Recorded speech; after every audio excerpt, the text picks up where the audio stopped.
Alov hərdən onu əhatə edən qaranlığı güclə işıqlandırır. Hərdən isə vulkan tək yanır. Bəzən isə bir qığılcım yanğın törədir. Gwynplaine məktubu oxudu, sonra təkrar oxudu. O bu, mən səni sevirəm sözlərini açıq-aydın görürdü. Onun beynində bir-birinin ardınca qorxulu fikirlər fırlanırdı. İlk ağlına gələn özünün dəli olmağı oldu. Onun ağlı çaşmışdı. Buna heç bir şübhə ola bilməzdi. Həqiqətdə olmayanı görürdü. Gecə qarabasmaları onu bədbəxti öz oyuncağına çevirmişdi. O məktubu təkrar-təkrar oxudu. Bu nədir? Axı bu ağla sığmazdır. Qadın onu istəyir. Əgər belədirsə, qoy onda heç kim mümkün deyil sözünü işlətməsin. Qadın onu istəyir. Onun sifətini görən qadın. Həm də o kor deyil. Bəs bu qadın kimdir? Eybəcərdir? Yox, gözəldir. Qaraçıdır? Yox, Hersaginyadır. Bunun arxasında nə var? Bu nə deməkdir? Belə təntənə necə də təhlükəlidir? Bəs onda necə başını itirib bu görüşə getməyəsən? Necə? Bu həmin qadın, nazənin, xəyal, qəmgin parıltı ilə alışıb yanan, qorxulu xəyal, Lorada əyləşmiş həmin xanımdır. Hə, bu odur, əlbəttə odur. Gwynplaine'in sinəsi od tutub yanırdı. Bu odur, həmin qəribə, naməlum qadındır. Onun rahatlığını pozan həmin qadındır. Gwynplaine yuxarı cəmiyyətin ən seçmə təbəqəsində necə əxlaqsızlıq olduğunu, bu təbəqələrdə də sehirbaz xanımların öz xəyallarını yerinə yetirib məhəbbətlə əyləndikləri fahişəxanalar olduğunu, darıxma hissinin özünü kişilərdən yüksəkdə hesab edən qadınları hansı ədəbsiz işləri görməyə məcbur etdiyini bilmirdi. Onun bu barədə zərrə qədər də olsun anlayışı yox idi. Axı cəmiyyətin aşağı təbəqəsinin sakinləri yuxarı təbəqələrdə baş verənlərdən az xəbərdar olurlar. Ancaq nə isə pis şey hiss edirdi. Bu qəmgin parıltı haqqında düşünürdü. Bunu başa düşürdümü? Yox. Hiss edirdimi? Daha az. Bu məktubun arxasında nəsə vardı. Tam açıq qapı və eyni zamanda həm də hansısa həyəcan doğuran divar var. Bir tərəfdə etiraf, o bir tərəfdə sir durur. Etirafla sir, iki müxtəlif səs, hər ikisi cəzb edərək və qorxudaraq eyni sözü, cəsarətli ol deyir. Gwynplaine təşviş içərisində idi. Axmaq hərəkətləri nə isə şər qüvvələrin dumanı idarə edir. Onların içində vicdan boğulur. Yoldan çıxarılan saflıq cəhənnəmin pis iyi ilə çirklənir. Oradan qopub qalxan buxar güclülər üçün xəbərdarlığa, zəiflər üçün isə tiryəkə çevrilir. Gwynplaine bu sirli xəstəliyə tutulmuşdu. Artıq evə qayıtmaq lazım olduğunu xatırladı. Gecə saat 2-yə yaxınlaşırdı. O, pajın gətirdiyi məktubu yan cibinə qoydu. Ancaq belə də düz ürəyin üstündə olacağını başa düşüb onu cibindən çıxartdı və necə gəldi qatlayıb tələsik şalvarının cibinə soxdu və mehmanxanaya tərəf yönəldi. Onu gözləyə-gözləyə əlini başının altına qoyub yatmış Qovikemi oyatmadan səssizcə içəri girib qapını bağladı. Yeməkxananın fənərindəki şamı yandırdı. Siyirməni çəkdi, kilitdəki açarı burdu. Evə gec qayıtmış adam kimi bütün ehtiyat tədbirlərini gördü. Sonra pilləkənlə yaşıl qutuya qalxdı. Onun üçün yataq otağını əvəz edən köhnə arabaya girdi. Yatmış Ursusa baxdı, şamı üfürüb söndürdü, ancaq uzanmadı. Beləcə bir saat keçdi. Nəhayət yorğun, yatağın yuxu ilə eyni şey olduğunu təsəvvür edə-edə paltarını soyunmadan başını yastığın üstünə qoydu və gecəyə yol verərək gözlərini yumdu. Ancaq onu həyəcanlandıran hisslərin tufanı bir dəqiqə də olsun sakitləşmirdi. Necə də hərdən möcüzələr baş verir. Yaşıl qutuda səhər yeməyinin vaxtı idi və Deya Gwynplaine'in niyə masada olmadığını öyrənmək üçün gəldi. Sən? Gwynplaine heyrətlə cavab verdi. Bununla da hər şey deyildi. Onun üçün Deya'nın olduğu səmadan başqa heç bir üfüq yox idi. Coşqun tufandan sonra dənizin təbəssümünü görməyən insan bu cürə sakitləşdirici mənzərəni təsəvvür edə bilməz. Deya'nın görünməsi ilə gəncin qəlbində olan bütün işıqlı şeylər ona tərəf qaçdı. Bütün qarabasmalar gözləri qamaşan Gwynplaine'dən qaçdı. Məhəbbət necə də böyük qüvvədir. Bir qədər sonra onlar üzbəüz Ursus onların arasında, Gomez ayaqları altında olmaqla üzərində fənər asılmış masa ətrafında oturmuşdular. Phoebe və Venus həyətdə nə eləsə məşğul idilər. Səhər yeməyini də axşam yeməyi kimi furqonun orta bölməsində yeyirdilər. Deya arxası həm də yaşıl qutunun çıxış qapısı olan pəncərəyə tərəf oturmuşdu. Gwynplaine Deya'ya çay süzürdü. Onların dizləri bir-birinə dəyirdi. Deya incəliklə öz fincanını üfürürdü. Birdən asqırdı. Birdən lampanın üzərində tüstü yayıldı və nə isə kağız vərəqi külə çevrilərək töküldü. Elə bu tüstü Deya'nın qəflədən asqırmasına səbəb oldu. Bu nədir, deyə o soruşdu. Heç nə, Gwynplaine cavab verib gülümsündü. O elə indicə Hersoginyanın məktubunu yandırmışdı. Sevən kişinin vicdanı, sevilən qadının qoruyucu mələyidir. Məktubu məhv etdikdən sonra qəribə yüngüllük hiss etdi. Qartal öz qanadlarının gücünü hiss etdiyi kimi, o da öz təmizliyini hiss etmişdi.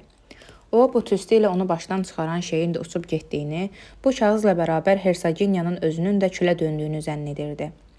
Fincanlarını dəyişik sala-sala, birinin əvəzini o birini götürə-götürə dayanmadan danışırdılar. Sevənlərin şirin söhbəti sərçələrin cikkildəşməsidir. Uşaqlıq ana, qaza və Homerə layiqdir. İki sevən ürəyin söhbəti poeziyanın, öpüş səsləri musiqinin zirvəsidir. Bilirsən, nə var? Yox. Gwynplaine, mən yuxuda vəhşi heyvan olduğumuzu gördüm. Sanki qanadlarımız da vardı. Əgər qanadımız varsa, onda biz quşuq. Heyvansınızsa, demək mələksiz, Ursus odaqaltı dilləndi. Söhbət davam edirdi. Gwynplaine, əgər sən dünyaya gəlməsəydin, onda nə olardı? Bu tanrının yoxluğu demək olardı. Çay çox istidir, özünü yandırarsan deyə. Mənim fincanıma üfür soysun. Sən bugün necə də gözəlsən? Bilirsən, mənim sənə deməyə çox sözüm var. Danış. Mən səni sevirəm. Mən sənə məftunam. Ursus öz-özünə donquldandı. Allah haqqı qəribə adamlardı. Sevgidə ara vermələr xüsusilə cazibədar olur. Sanki bu dəqiqələrdə riqqət toplanaraq sonradan şirin-şirin axıb tökülür. Deyə bir qədər susduqdan sonra dilləndi. Əgər sən bilsəydin, dünən tamaşa zamanı mən sənin alnına toxunanda, sənin çox xeyirxah alnın var, Gwynplaine. Sənin saçlarını barmaqlarımın altında hiss etdiyim o dəqiqələrdə mənim bədənim əsir. Mən deyiləsi mümkün olmayan sevinç hiss edirəm. Öz-özümə məni əhatə edən əbədi qaranlıq dünyada, tənha qalmağa məhkum olduğum bu kainatda, içində olduğum bu ucu-bucağı görünməyən qəmli xaosda və məndə və məndən kənardakı aldadıcı etibarsızlıqda ancaq bir dənə dayaq nöqtəsi olduğunu düşünürəm. Bu sənsən. Çünki sən məni sevirsən, Gwynplaine dilləndi. Mənim də bu dünyada səndən başqa heç kəsim yoxdur. Sən mənim üçün hər şeysən. Məndən nə istəyirsən istə deyə, edərəm. Nə istəyirsən sənin üçün, nə edim? Deyə cavab verdi. Bilmirəm, mən xoşbəxtəm. Hə, Gwynplaine dilləndi. Biz xoşbəxtik. Ursus hirslə səsini qaldırdı. Görək, siz xoşbəxtsiz? Bu az qala cinayətdir. Sizi xəbərdar etmişdim. Xoşbəxtsiz? Onda sizi heç kimin görməməyinə çalışın. Bacardıqca az yer tutun. Xoşbəxtlik ən balaca yarıqda gizlənməlidir. Yumaq kimi yığılın, daha görünməz olun. Adam nə qədər kiçikdirsə, ona daha çox xoşbəxtlik düşür. Xoşbəxt adamlar oğrular kimi gizlənməlidir. Aha, siz işıq saçırsınız. Yazıq işılda quşlar. Yaxşı, sizi ayaq altına tapdalayarlar, onda görərsiniz. Bu nə axmaq nazlanmaqdır. Mən sizin üçün burada quş baxçısı deyiləm. Oturun, vəzifə borcunu yerinə yetirmək üçün göyərçilərin necə öpüşdüyünə tamaşa edim.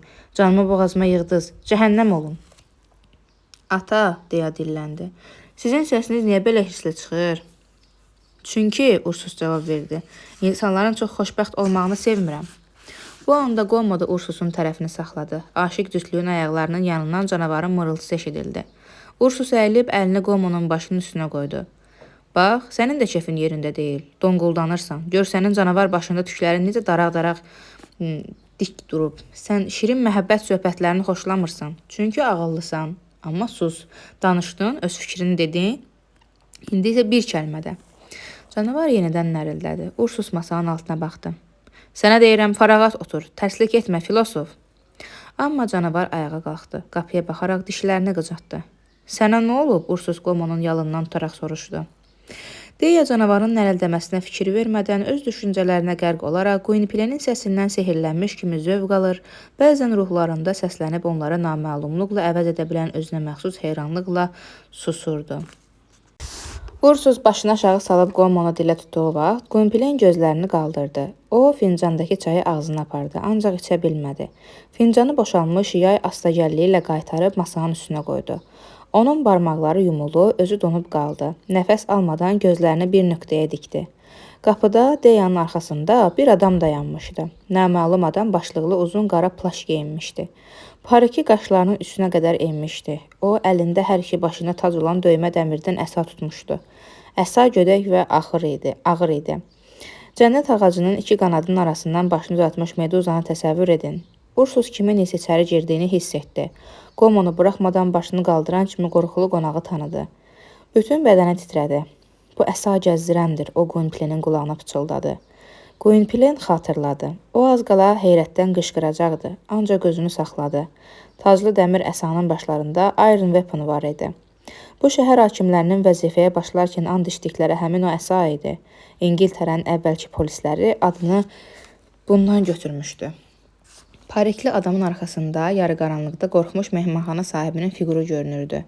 Adam heç bir söz demədən və sanki qədim xartiyadan Lal Femidanı təcəssüm edirmiş kimi sağ əlini gülümsəyən Deyanın başı üzərindən uzatdı və eyni zamanda sol əli ilə yaşıl qutunun qapısını göstərdi. Əsa daşıyanın susması nəticəsində adama daha da amiranə görünən bu iki qat jestin mənası ardımca gəl demək idi. Norman monastır yazılarının külliyyatında Prosigna exendo surtum trahe deyilirdi, yəni işarə ilə qalx və çıx. Dəmir əsa toxunulan şəxs tabe olmaq hüququndan başqa bütün hüquqlarını itirirdi. Bu səssiz əmrə qarşı heç bir etiraz qəbul edilmirdi. İngiltərə qanunvericiliyi qulaq asmayanları çox amansız cəza ilə hədələyirdi. Öz üzərində qanunun amansız əlini hiss edən Gwynplen diksindi, sonra birdən elə bil daşa döndü. Başına vurulan hər hansı güclü zərbə onu bu dəmir əsanın çiyninə yavaş toxunuşu qədər gecəldə bilməzdi. Ona polisin ardınca getmək əmr olunduğunu görürdü, ancaq niyə? O bunu başa düşmürdü. Ursus da ildırım vurmuş kimi idi, ancaq o baş verənləri çox gözəl başa düşürdü. Öz rəqibləri haqqında, oyunbazlar və ruhanilər haqqında, yaşıl qutu barədə edilmiş çoğulluqlar haqqında, cinayətkar canavar haqqında, özünün 3 Bishopsgate inkvizitor ilə çənələşməsi haqqında və nə bilmək olar, sonuncu hamısından dəhşətli idi. Gwynplenin kral hakimiyyəti barədə söylədikləri nalayiq və qiyamçı sözlər haqqında düşünürdü. Möhkəm qorxmuşdu. Deya isə gülümsünürdü. Nə Gwynplen, nə də Ursus bir kəlmə də olsun demədi. Hər ikisinin başına eyni fikir gəldi. Bircə Deyanı narahat etməsinlər. Deyəsən canavar da belə qərara gəldi. Çünki mırıldamağını kəsdi. Düzdür, Ursus onun yalından tutmağa davam edirdi. Belə götürəndə qoyma bəzi hallarda ehtiyatla davranırdı. Bəzən heyvanların narahatçılıq zamanı özlərini sakit aparmağını kim görməyib? Ola bilsin canavarın insanları başa düşəcəyi bir dərəcədə qoyma özünü cinayətkar hesab edirdi. Gwynplen ayağa qalxdı.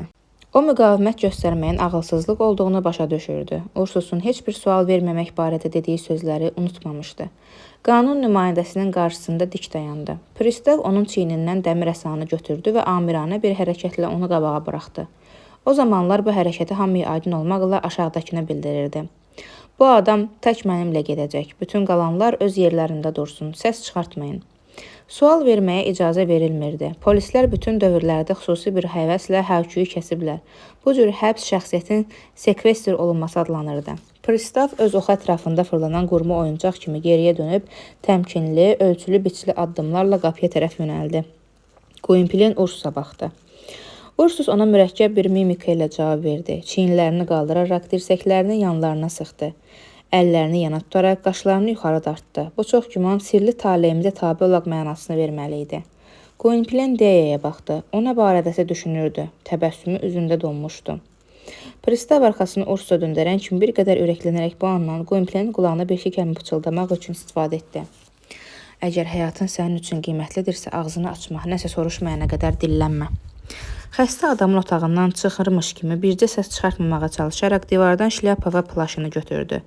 Gözünə qədər büründü. Şlyapanı isə düz qaşlarının üstünə çəkdi. Dünən soyunmadan yatağına uzandığı üçün onun əynində iş kostyumu və dəri önlük var idi. Yenidən Deyaya baxdı. Pristav yaşıl qutunun bayır qapısına çataraq əsanı yuxarı qaldırdı və açma pilləkənlə aşağı düşməyə başladı. Gwynplen gözə görünməz zəncirlə dartılmış kimi onun ardınca getdi. Bu anda canavar yazıq-yazıq ulamağa başladı. Ancaq Ursus onu sakitliyə çağıraraq pıçıldadı. O tezliklə qayıdacaq. Nichols həyətdə görünür polisə xoş gəlmək üçün qorxudan vahşivən salmış Venus ilə Phoebe azıqlandı. Qızlar sanki daş kimi yerlərində quruyub qəfildən stalaktikə çevrildilər. Heyrətə gəlmiş Qovikem gözlərini bərəldərək yarı açıq pəncərəyə baxırdı. Pristav özünün qanunu təmsil etdiyini dərk edən bir adam kimi soyuq təmkinlə geriyə baxmadan Gwynplendən bir neçə addım qabaqda gedirdi. Onlar məzar sakitliyi içərisində həyətdən, sonra isə meyxanadan keçib meydana çıxdılar. Mehmanxananın qapısı ağzında yoldan keçənlər yığılmış və başda məhkəmə pristavı olmaqla polis dəstəsi durmuşdu. Bu səhnədən heyrətə düşmüş, avaralar səs çıxartmadan hər bir ingilisə məxsus olan intizamla konstablin əsası qarşısında geri çəkildilər. Pristav Temza boyu uzanan dar küçələrə doğru yönəldi. Hər iki tərəfdən polis dəstəsi ilə müşayiət edilən ağappaq Gwynplaine plaşını kəfən kimi bürünərək heykəl kimi səssizcə gedən adamın ardınca addımlayırdı. İndiki ingilisi heyrətə gətirə biləcək, səbəbi izah edilmədən həbs etmə o zamanki Böyük Britaniyanın polisində tez-tez istifadə olunan bir üsul idi. İkinci Georgin hakimiyyəti dövründə də habeas corpus nəzərə alınmadan, xüsusilə Fransada Letresdə kaşet halında gizli həbslərə yol verildiyi kimi qıcıqlandırıcı hallarda bu üsula əl atırdılar. Walpole'a təqdim edilmiş ittihamlardan biri, onun Neyqofun bu cürə həbs edilməsinə imkan və ya hətta özünün buna göstəriş verməsi ilə bağlı idi. Böyük ehtimalla bu ittihamın heç bir əsası yox idi. Çünki Korsika kralı Neyqof öz kreditorları tərəfindən zindana salınmışdı.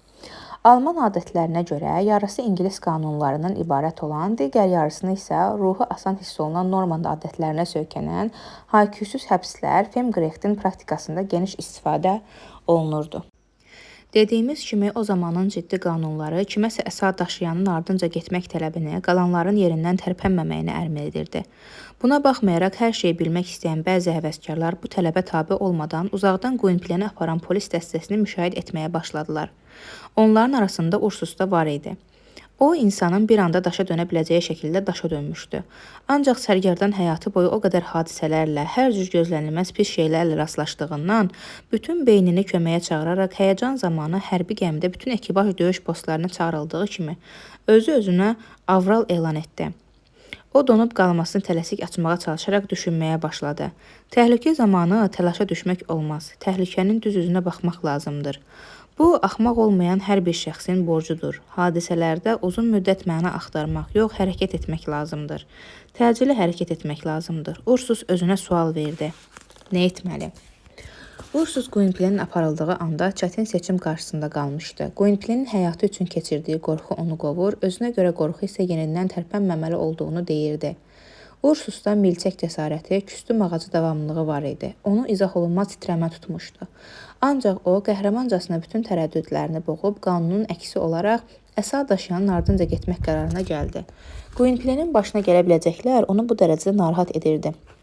Əgər belə bir cəsarət göstərirdisə, deməli çox qorxmuşdu. Hərdən ölümcül qorxu dovşanı necə də cəsur hərəkətlər etməyə məcbur edir. Gwynplaine həbs olunandan çox oğurlanana oxşayırdı. Polis kifayət qədər cəld hərəkət etdiyindən, hələ adamın az olduğu bu səhər saatlarında Gwynplaine'in həbsi gözə çarpmadan keçmişdi.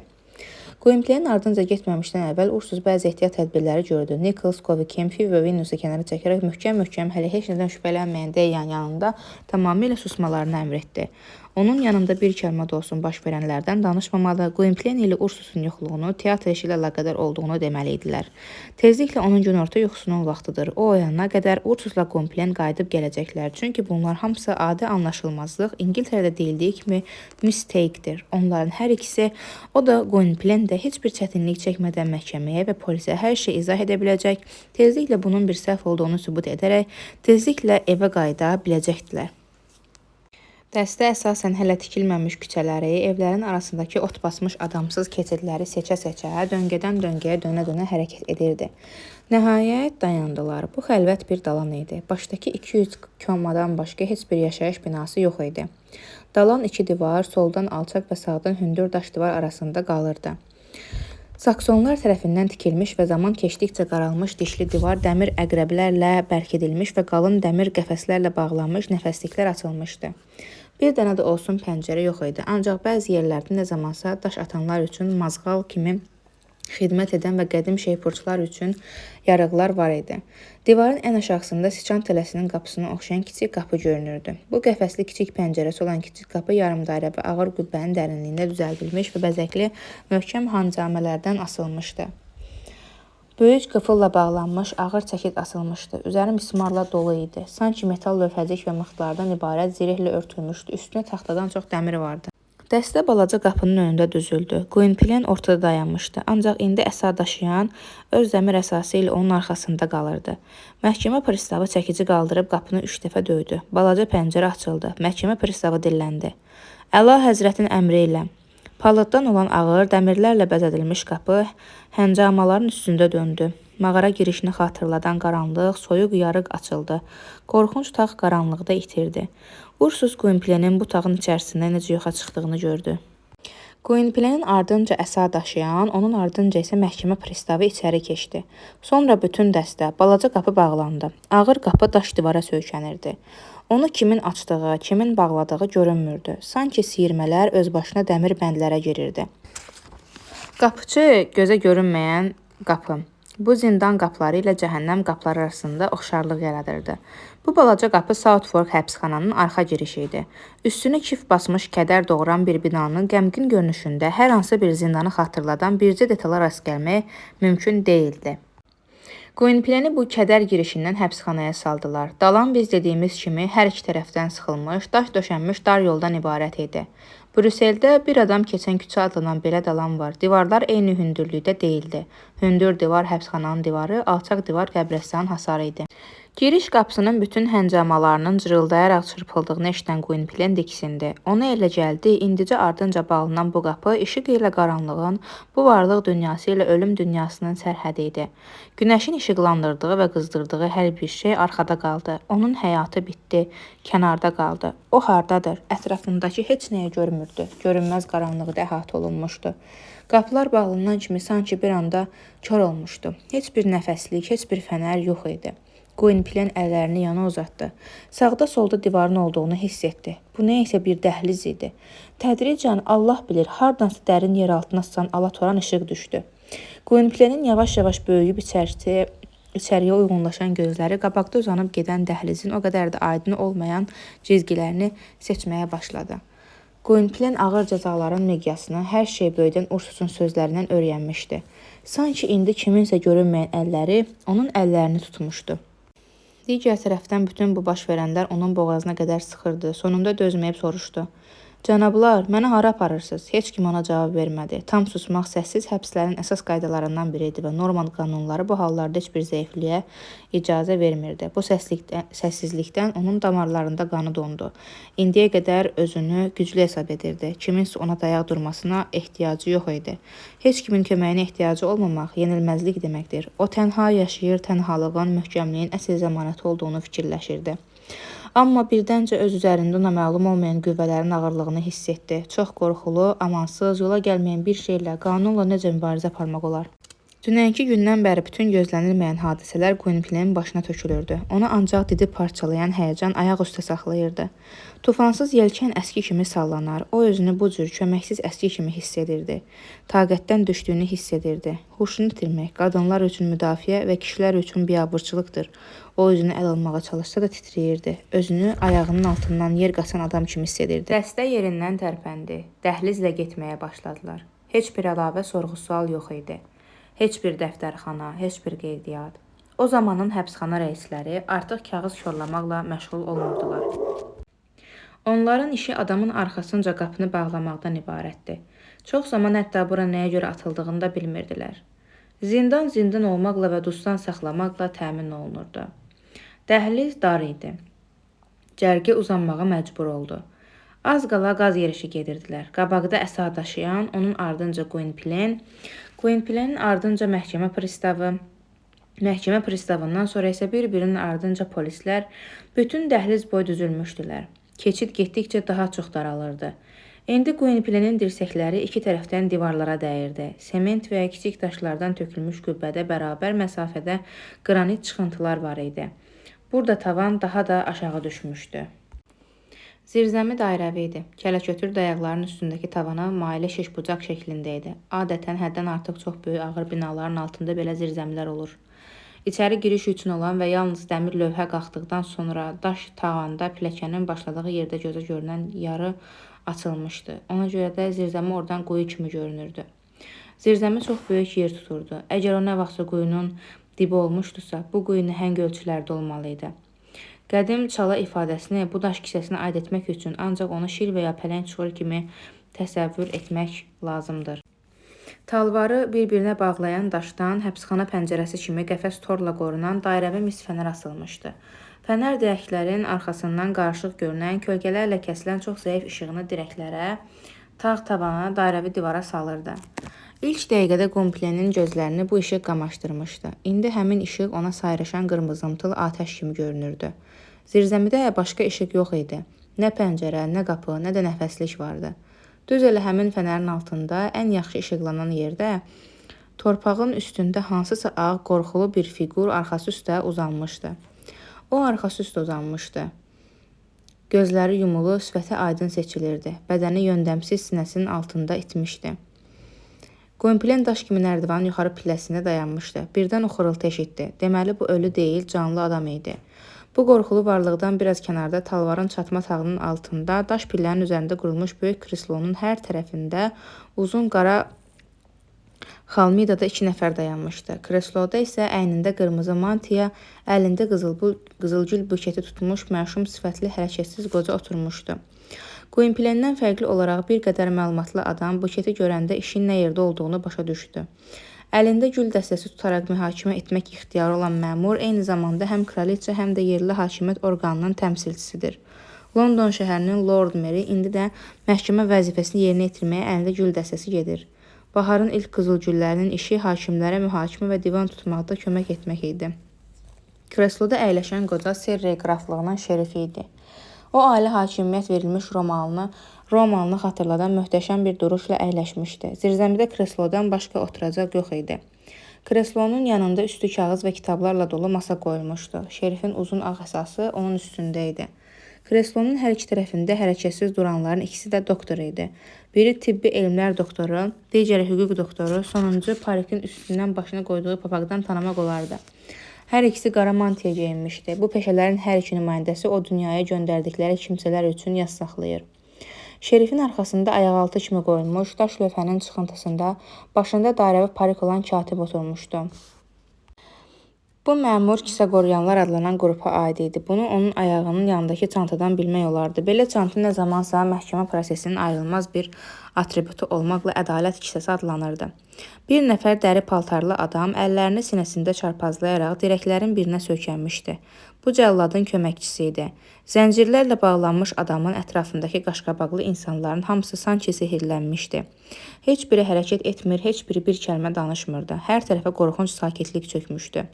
Gwynplenin qarşısında gördüyü bu mənzərə zindanın işgəncə yerinə aid idi. Əvvəlki İngiltərədə belə işgəncə yerlərinə həddən artıq çox rast gəlinirdi. Boşan gülləsinin zirzəmisi, elə Lollar həbsxanasının zirzəmisi də uzun müddət bu məqsəd üçün istifadə edilib. Gwynplen özünü itirmiş halda nərdivanın yuxarı pilləsində dayanıb tir-tir əsirdi. Onun canına qorxu düşmüşdü. Hansı cinayəti törədə biləcəyini yadına salmağa çalışırdı. Əsa daşıyanın susması işgəncə səhnəsi ilə əvəz olunmuşdu. Bu irəli ancaq dəhşətli bir addım idi. Qanunun onu qorxudan qaşqabaqlı obrazı daha da sirli cizgilər alırdı. Döşəmədə uzanan adam yenidən xırıldadı. Gwynplen kiminsə onun çiynindən yüngülcə itələdiyini hiss etdi. Bu Əsa daşıyan idi. Gwynplen ona aşağı enməyə əmr etdiklərini başa düşdü. Əmrə tabe oldu. Ayağı ilə pillələri axtara-axtara aşağı düşməyə başladı. Pillələr dar və hündür idi. Hündürlüyü 8-9 düymə çatırdı. Sürahı yox idi, ancaq çox böyük ehtiyatla düşmək olardı.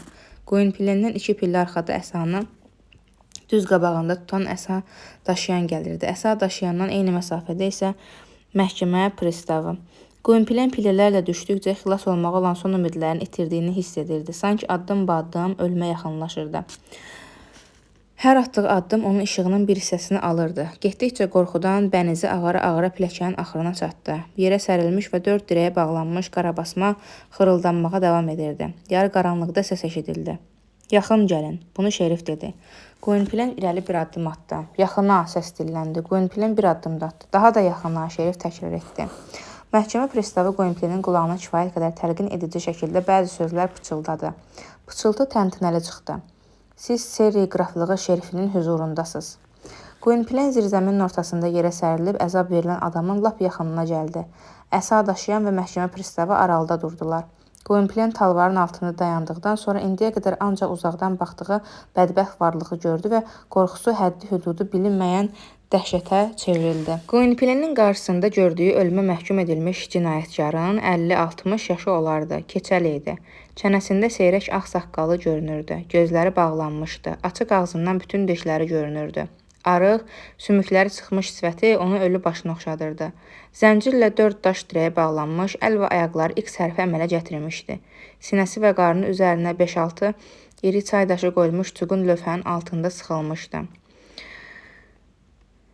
Burada zəncirlə bağlanmış adam sonuncu dəfə ədalətin səsini dinləyin. Sizi öz zindanınızdan çıxararaq bura gətiriblər. Formalis verbis presus, yəni rəsmiyyətin bütün tələblərinə əməl edərək sizə verilən suala, sizə oxunmuş və yenə təqdim edilən sənədə baxmayaraq insan təbiətində pis ruhların oyatdığı inadkarlıqla susmağa üstünlük verərək məhkəməyə cavab vermək istəmirsiniz. Bu iyrənc özbaşınalıqdır. Özlüyündə qanunla cəzalandırılan məhkəməyə ifadə verməkdən imtinası və susmaq əlamətidir. Şerifdən sağda duran andlı qanunşünas məhşum laqeydliklə onun sözünü kəsdi. Over Hernessa, Alfred və Godrunun qanunları 6-cı fəsil. Şerif davam etdi. Dişi maralların bağladığı meşələri viranə qoyan quldurlardan başqa hamı qanunlara hörmət edir. Zəngin səsini təkrar edən ikinci zəng kimi qanunşünas təsdiqlədi. Hakimlərin sualına cavab verməkdən boyun qaçıran hər bir işdə günahlandırıla bilər. O, hər cür pis iş görməyə qadirdir. Hər bir əxlaqsızlıq istənilən cinayəti törədə biləcək ehtimalını yaradır. Hər şeydən imtina edən adam hər şey boynuna alacaq. Hakimin sualına cavab verməyən yalançı və ata qatildir. Məhkəmə pristavı Gwynplaine'in şlyapasını və plaşını çıxartdı. Zəncirlərlə bağlanmış onun sifətini görə bilsin deyə çiynindən tutaraq üzünü işığa tutdu. Gwynplaine'in cizgiləri qəfildən qaranlıqdan bütün eybəcərliyi ilə üzə çıxdı. Həmin vaxtda əsa daşıyan aşağı əyildi, iki əli ilə işgəncə verilənin gizgahlarından tutaraq onun başını Gwynplaine'ə tərəf döndərdi və barmaqları ilə bağlı gözlərini araladı. Dəhşətli dərəcədə şişmiş gözlər göründü. İşgəncə verilən Gwynplaine'i gördü. Bu zaman artıq özü başını qaldırıb bərəlmiş gözlərlə ona baxmağa başladı. Üstünə bütöv bir topa daş yığılmış adam titrəyə biləcəyi qədər titrəyərək qışqırdı. Bu odur, hə, bu odur. Sonra dəhşətli qəhqəhə ilə gülməyə başladı. Bu odur deyə işgəncə verilən təkrar etdi. Onun başı torpağa düşdü. Gözləri qapandı. Katib, yazın, şerif dedi. Bu ana qədər Gwynplaine qorxmağına baxmayaraq birtəhər özünü saxlayırdı. Ancaq işgəncə verilənin bu odur deyə qışqırması onu sarsıtdı. Şerifin katib, yazın sözlərindən sonra damarında qanı dondu. Sanki yerdə uzanmış cinayətkar Gwynplaine'i ağlına gətirə bilmədiyi səbəblərdən özü ilə bərabər uçuruma sürükləyir və bu adamın anlaşılmaz etirafı ilə dəmir boyunduruq onun da boğazına bağlanırdı.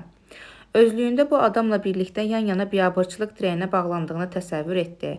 Dəhşətə gələrək ayağının altındakı dayağı itirdiyini hiss etdi. Özünü müdafiə etməyə çalışdı. Dərin həyəcan içində hansı cinayətdə günahlandığından asılı olmayaraq, özünün tamamilə bundan əlinin olmamasını başa salmaq üçün bir-biri ilə əlaqəsi olmayan bir neçə söz donquldandı. Sonra başdan ayağa titrəyə-titrəyə son səbrini itirərək ağlına gələn şeyləri qışqırmağa başladı. Ölümcül qorxudan deyilmiş sözlər hara gəldi atılmış mərmiyə bənzəyirdi. Yalandır, bu mən deyiləm. Mən bu adamı tanımıram. O məni tanıya bilməz çünki mən onu tanımıram. Məni gözləyirlər, bugün tamaşam var. Məndən nə istəyirlər? Məni azadlığa buraxın. Bütün bunlar səhvdir. Məni bu zirzəmiyə niyə gətiriblər? Yoxsa heç bir qanun yoxdur? Onda heç bir qanun olmadığını deyin. Cənab hakim, təkrar edirəm, bu mən deyiləm. Mənim qəti olaraq heç nədə günahım yoxdur. Bunu dəqiq bilirəm, mən buradan getmək istəyirəm. Bu ədalətsizlikdir. Bu adamla mənim aramda ümumi heç nə yoxdur. İstəsəniz yoxlaya bilərsiniz. Mənim həyatım hamının gözü qabağındadır. Məni oğru kimi tutublar. Niyə? Məgər bu adamın kim olduğunu bilirəm? Mən yarmarka və bazarlarda çıxış edən səyyar oyunbazam. Mən gülən adamam. Məni az adam görməyib. Biz Tarin Zofielddə yerləşirik. Artıq 15 ildir təmiz öz işimlə məşğul oluram. 25 yaşımın içindəyəm. Tedcaster mehmanxanasında yaşayıram. Adım Gwynplaine'dir. Bir xeyirxah iş görün, cənab hakim. Əmr edin məni buradan buraxsınlar. Köməksiz, talihsiz insanları incitmək lazım deyil. Heç bir pis iş görməyən, heç bir hamisi, heç bir müdafiəçisi olmayan adama yazığınız gəlsin. Sizin qarşınızda bədbəxt komediya aktoru dayanıb. Mənim qarşımdakı, şerif dedi. Lord Fermin Clincharlie Henkelville baronu, Corleone Sicilya markizi İngiltərənin peridir. Şerif ayağa qalxdı. Öz kreslosunu Gwynplaine'ə göstərərək əlavə etdi. Milord, zat hallərimiz lütf edib əyləşərmi? Hərdən taleyimiz bizə ağılsızlıq fincanı təklif edir. Naməlumluqdan bir əl uzanır və içərisində dadını bilmədiyimiz məsedici şərbət olan sirli piyaləni görürük. Gwynplaine heç nə başa düşmədi. O, şerifin kimə müraciət etdiyini anlamaq üçün ətrafına baxdı. Qulaq həddən artıq yüksək səsi eşidə bilmir. Həddən artıq həyəcan ağlı əlçatmaz edir. Eşitməyin də, anlamağın da müəyyən bir sərhədi var. Əsa daşıyan və məhkəmə pristavı Gwynplaineə yaxınlaşıb qoluna girdilər. O indicə hiss etdi ki, şerifin qalxdığı kresloya əyləşdirildiyini. Bütün bunların nə demək olduğunu anlamağa çalışmayaraq dinməz-söyləməz tabe oldu. Gwynplaine əyləşdikdən sonra məhkəmə pristavı və əsa daşıyan bir neçə addım geri çəkilib qamətlərini düzəldərək kreslodan arxada durdular. Şerif öz buketini daş lövhənin çıxıntısının üstünə qoydu. Katibin ona verdiyi eynəyi gözünə taxdı. Masanın üstündə qalaqlanmış işlərin arasından saralmış, ləkələrlə örtülü, yaşıl rəngə çalan, kif basmış, bir tərəfi yazılı və çoxlu qat düşmüş, bəzi yerləri cırılmış perqamenti çıxartdı. Fənərə yaxın gələrək perqamenti gözlərinə yaxınlaşdırdı və bacardığı qədər ciddi səslə oxumağa başladı. Ata, oğul və müqəddəs ruh naminə. Milad tarixi ilə 29 yanvar 1690-cı il.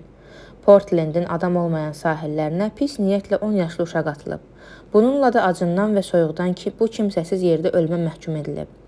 Bu uşaq 2 yaşında ikən zat aliləri mərhəmətli 2. Yakovun əmri ilə satılıb.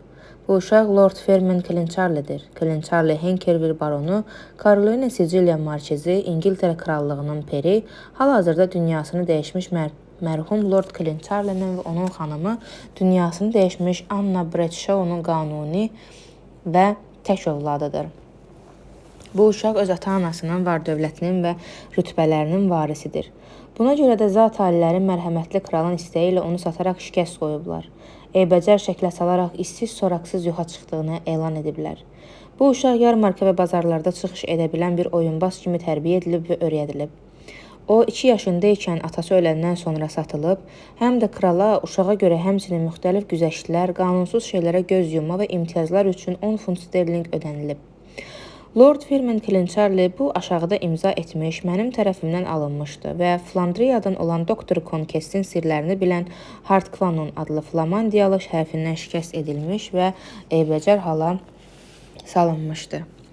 Bizim məqsədimiz uşaqdan masqueradens, gülüş maskası düzəltmək idi. Bu məqsədlə Hartquannon onun üzərində həmişəlik gülüş həkk etmək üçün bu kafissa usk od ours əməliyyat aparıb. Yəni qulağına qədər cırılmış ağız. Təkcə Hartquannona məlum olan üsulla yatırılıb, özünün xəbəri olmadan eybəcər şəklə salınıb, buna görə də üzərində aparılan əməliyyatdan xəbərsizdir. O, Lord Fermin Clancharlie olmağından xəbərsizdir. Gwynplaine adına hay verir. Bu, onun azyaşlı olması və yaddaşının tam inkişaf etməməyi səbəbindən olub. Çünki alınıb satıldığı zaman onun heç 2 yaş tamam olmamışdı. Hartquannon bu kafissa əməliyyatını həyata keçirməyə bacaran yeganə adam və bu uşaq bizim vaxtımızda üzərində belə əməliyyat aparılmış yeganə uşaqdır. Bu əməliyyat kifayət qədər özünə məxsus bir şəkildə və təkrar olunmaz aparıldığından bu uşaq qocalsa və onun qara saçları təmiz ağarsa belə Hartquannon onu tanıyardı. Biz bunu yazdığımız zaman bütün bu danışılan hadisələrdən xırdalığına qədər xəbərdar olan Hartquannon indi Kral 3. Wilhelm adlandırılan zat aliləri Şahzadə Oransın həbsxanasındadır. Hartquannon tutulub Kampraçikoslar və ya Çeylaslar dəstəsinə aid olmaq ittihamı ilə həbs edilib. Çetin həbsxanasının gülləsində saxlanılır. Uşaq kralın əmrinə əsasən satılıb. Biz isə Lord Linneyin sonuncu nökəri tərəfindən İsveçrədə, Cenevra gölünün yaxınlığında Lozanna ilə Vevi arasında uşağın atasının və anasının vəfat etdiyi evdə verilmişdi.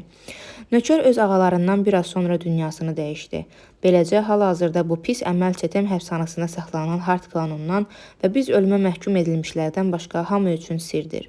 Biz aşağıda imza edənlər, kraldan aldığımız balaca lordu 8 il ərzində tərbiyə edərək öz yanımızda saxlamışdıq. Məqsədimiz ondan öz işimizdə xeyir götürmək idi.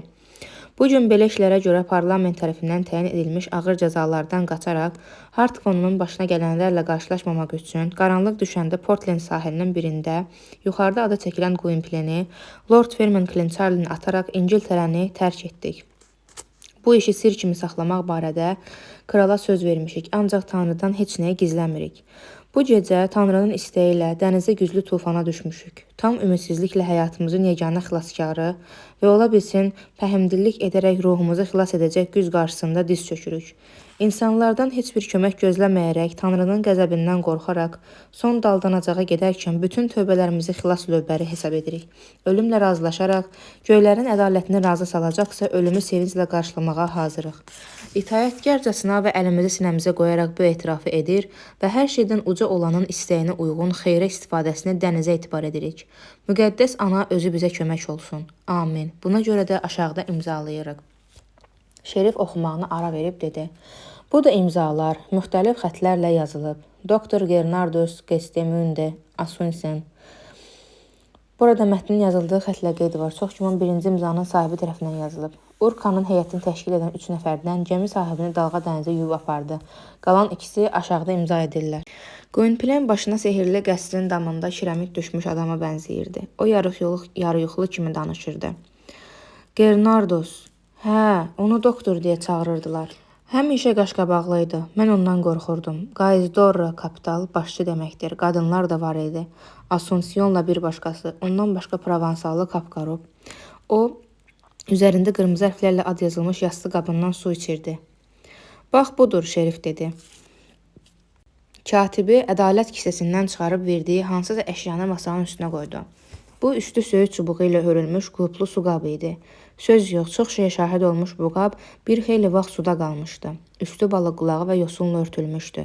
Hər yerində pas ləkələri görünürdü. Okeanın işi idi. Boğazında bərkimiş qatran nə zamansa onun ağzından kip tıxanıb bağlandığını göstərirdi. Onu açıb tıxacı çıxarmışdılar. Sonra isə tıxac əvəzinə qatranlanmış kəndirlə yenidən bağlamışdılar. İndicə oxuduğum kağızı, şerif dedi, ölümə məhkum olunmuş şəxslər bax bu budulqaya qoymuşdular. Dəniz bu ədalətə göndərilmiş məktubu şərəflə ona çatdırıb. Şerif öz səsini daha çox təmtərəş verərək davam etdi. Xarra odağı kral masasına layiq gözəl çörək üçün buğda yetirdiyi kimi, dəniz də İngiltərə üçün bacardığı xidməti göstərir. Lord yoxa çıxanda onu tapır və geri qaytarır. O əlavə etdi. Bu su qabının üzərində doğrudan da qırmızı hərflərlə kiminsə adı yazılıb. Səsini qaldıraraq yerdə uzanmış cinayətçilərə tərəf döndü. Burada sizin adınız qalıb, yaramaz. İnsan öz əməllərini nə qədər gizlətsə də, həqiqət özünə yol tapıb yenidən üzə çıxa bilir. Şerif su qabını əlinə götürərək təmizlənən tərəfini çox güman istintaq üçün təmizləmişdilər. İşığa yaxın tutdu. Söyüd çubuqlarının üstünə qırmızı qamış dolağı toxunmuşdu. O bəzi yerlərdə suyun və zamanın təsirindən qaralmışdı. Bəzi yerlərində zədəli olsa da, Hartqvanın adını təşkil edən 10 hərfin hamısını tam aydın seçmək mümkün idi. Şerif cinayətçilərə tərəf dönüb, yenidən heç cürə ədalətin səsi adlandırıla bilinməyən bir tonda danışmağa başladı. Hartqvanun, üstündə adınız olan bu su qabı birinci dəfə bizim şerif tərəfindən sizə göstəriləndə, könüllü olaraq onun özünüzə aid olduğunu etiraf etdiniz. Perqamentin içərisində olanları sizə oxuduqdan sonra isə əvvəl verdiyiniz ifadənizə heç nə əlavə etmək istəmədiniz və hər bir suala cavab verməkdən imtina etdiniz. Çox güman etmiş uşağın tapılmayacağını və beləcə cəzadan yayına biləcəyinizi düşünürdünüz. Bu səbəbdən mən sizə qarşı ağır yük altında uzun müddətli istintaq tətbiq etdim və sizin cinayət yoldaşlarınızın həmin deyilən perqamentdə qeyd olunmuş etirafını ikinci dəfə oxuduq.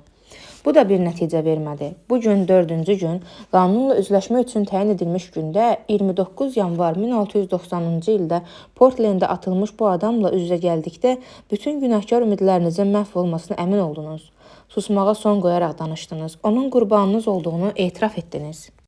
Cinayətçilər gözlərini açıb başını qaldırdı. Ölən adama xas olmayan, içərisində xırıltı ilə yanaşı qəribə bir sakitlik olan, qeyri-adi, gür səslə, məşum bir ifadə ilə bir neçə söz dedi. Hər bir sözdə bütün sinəsi ilə üstünə yığılmış, onu ölü kimi yerə sıxan daş qalağını qaldırmaq lazım gəlirdi. Mən bu sirri saxlamağa söz vermişdim. Doğrudan da onu bacardığım qədər qorudum. Qara adamlar etibarlı adamlardır. Ləyaqət, şərəf cəhənnəmdə də var. Artıq bugün susmağın mənası yoxdur. Qoy belə olsun, ona görə də danışıram. Əlbəttə, bəli, bu odur. Onu kralla birlikdə ikimiz etmişik. Kral öz icazəsi, mən öz bacarığımla. Gwynplaine baxıb əlavə etdi. İndi isə əbədi olaraq gül. Sonra özü güldü.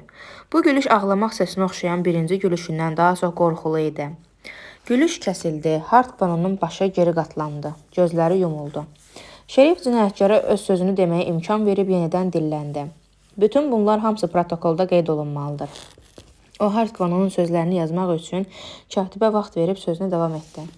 Hartqvanun qanununa görə müsbət nəticələnən üzləşmədən sonra cinayət yoldaşlarınızın sizin indiki açıq etirafınızla təsdiq olunmuş etirafının 3-cü oxunuşundan sonra, sizin ikinci dəfə şahidliyinizdən sonra, siz kralın izni ilə plagiator kimi asılmaq üçün indi bu buxovlardan azad ediləcəksiniz.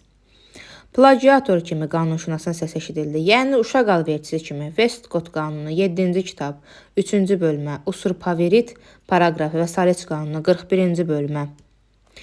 Şerif perqamenti masanın üstünə qoydu, eynəyini çıxartdı, yenidən gül buketini götürüb dedi. Amansız işgəncənin müşahidə ilə aparılan uzun istintaq başa çatdı. Hartqvanun, zat alilərinə təşəkkür edin. Məhkəmə pristavı dəri paltarlı adama işarə etdi.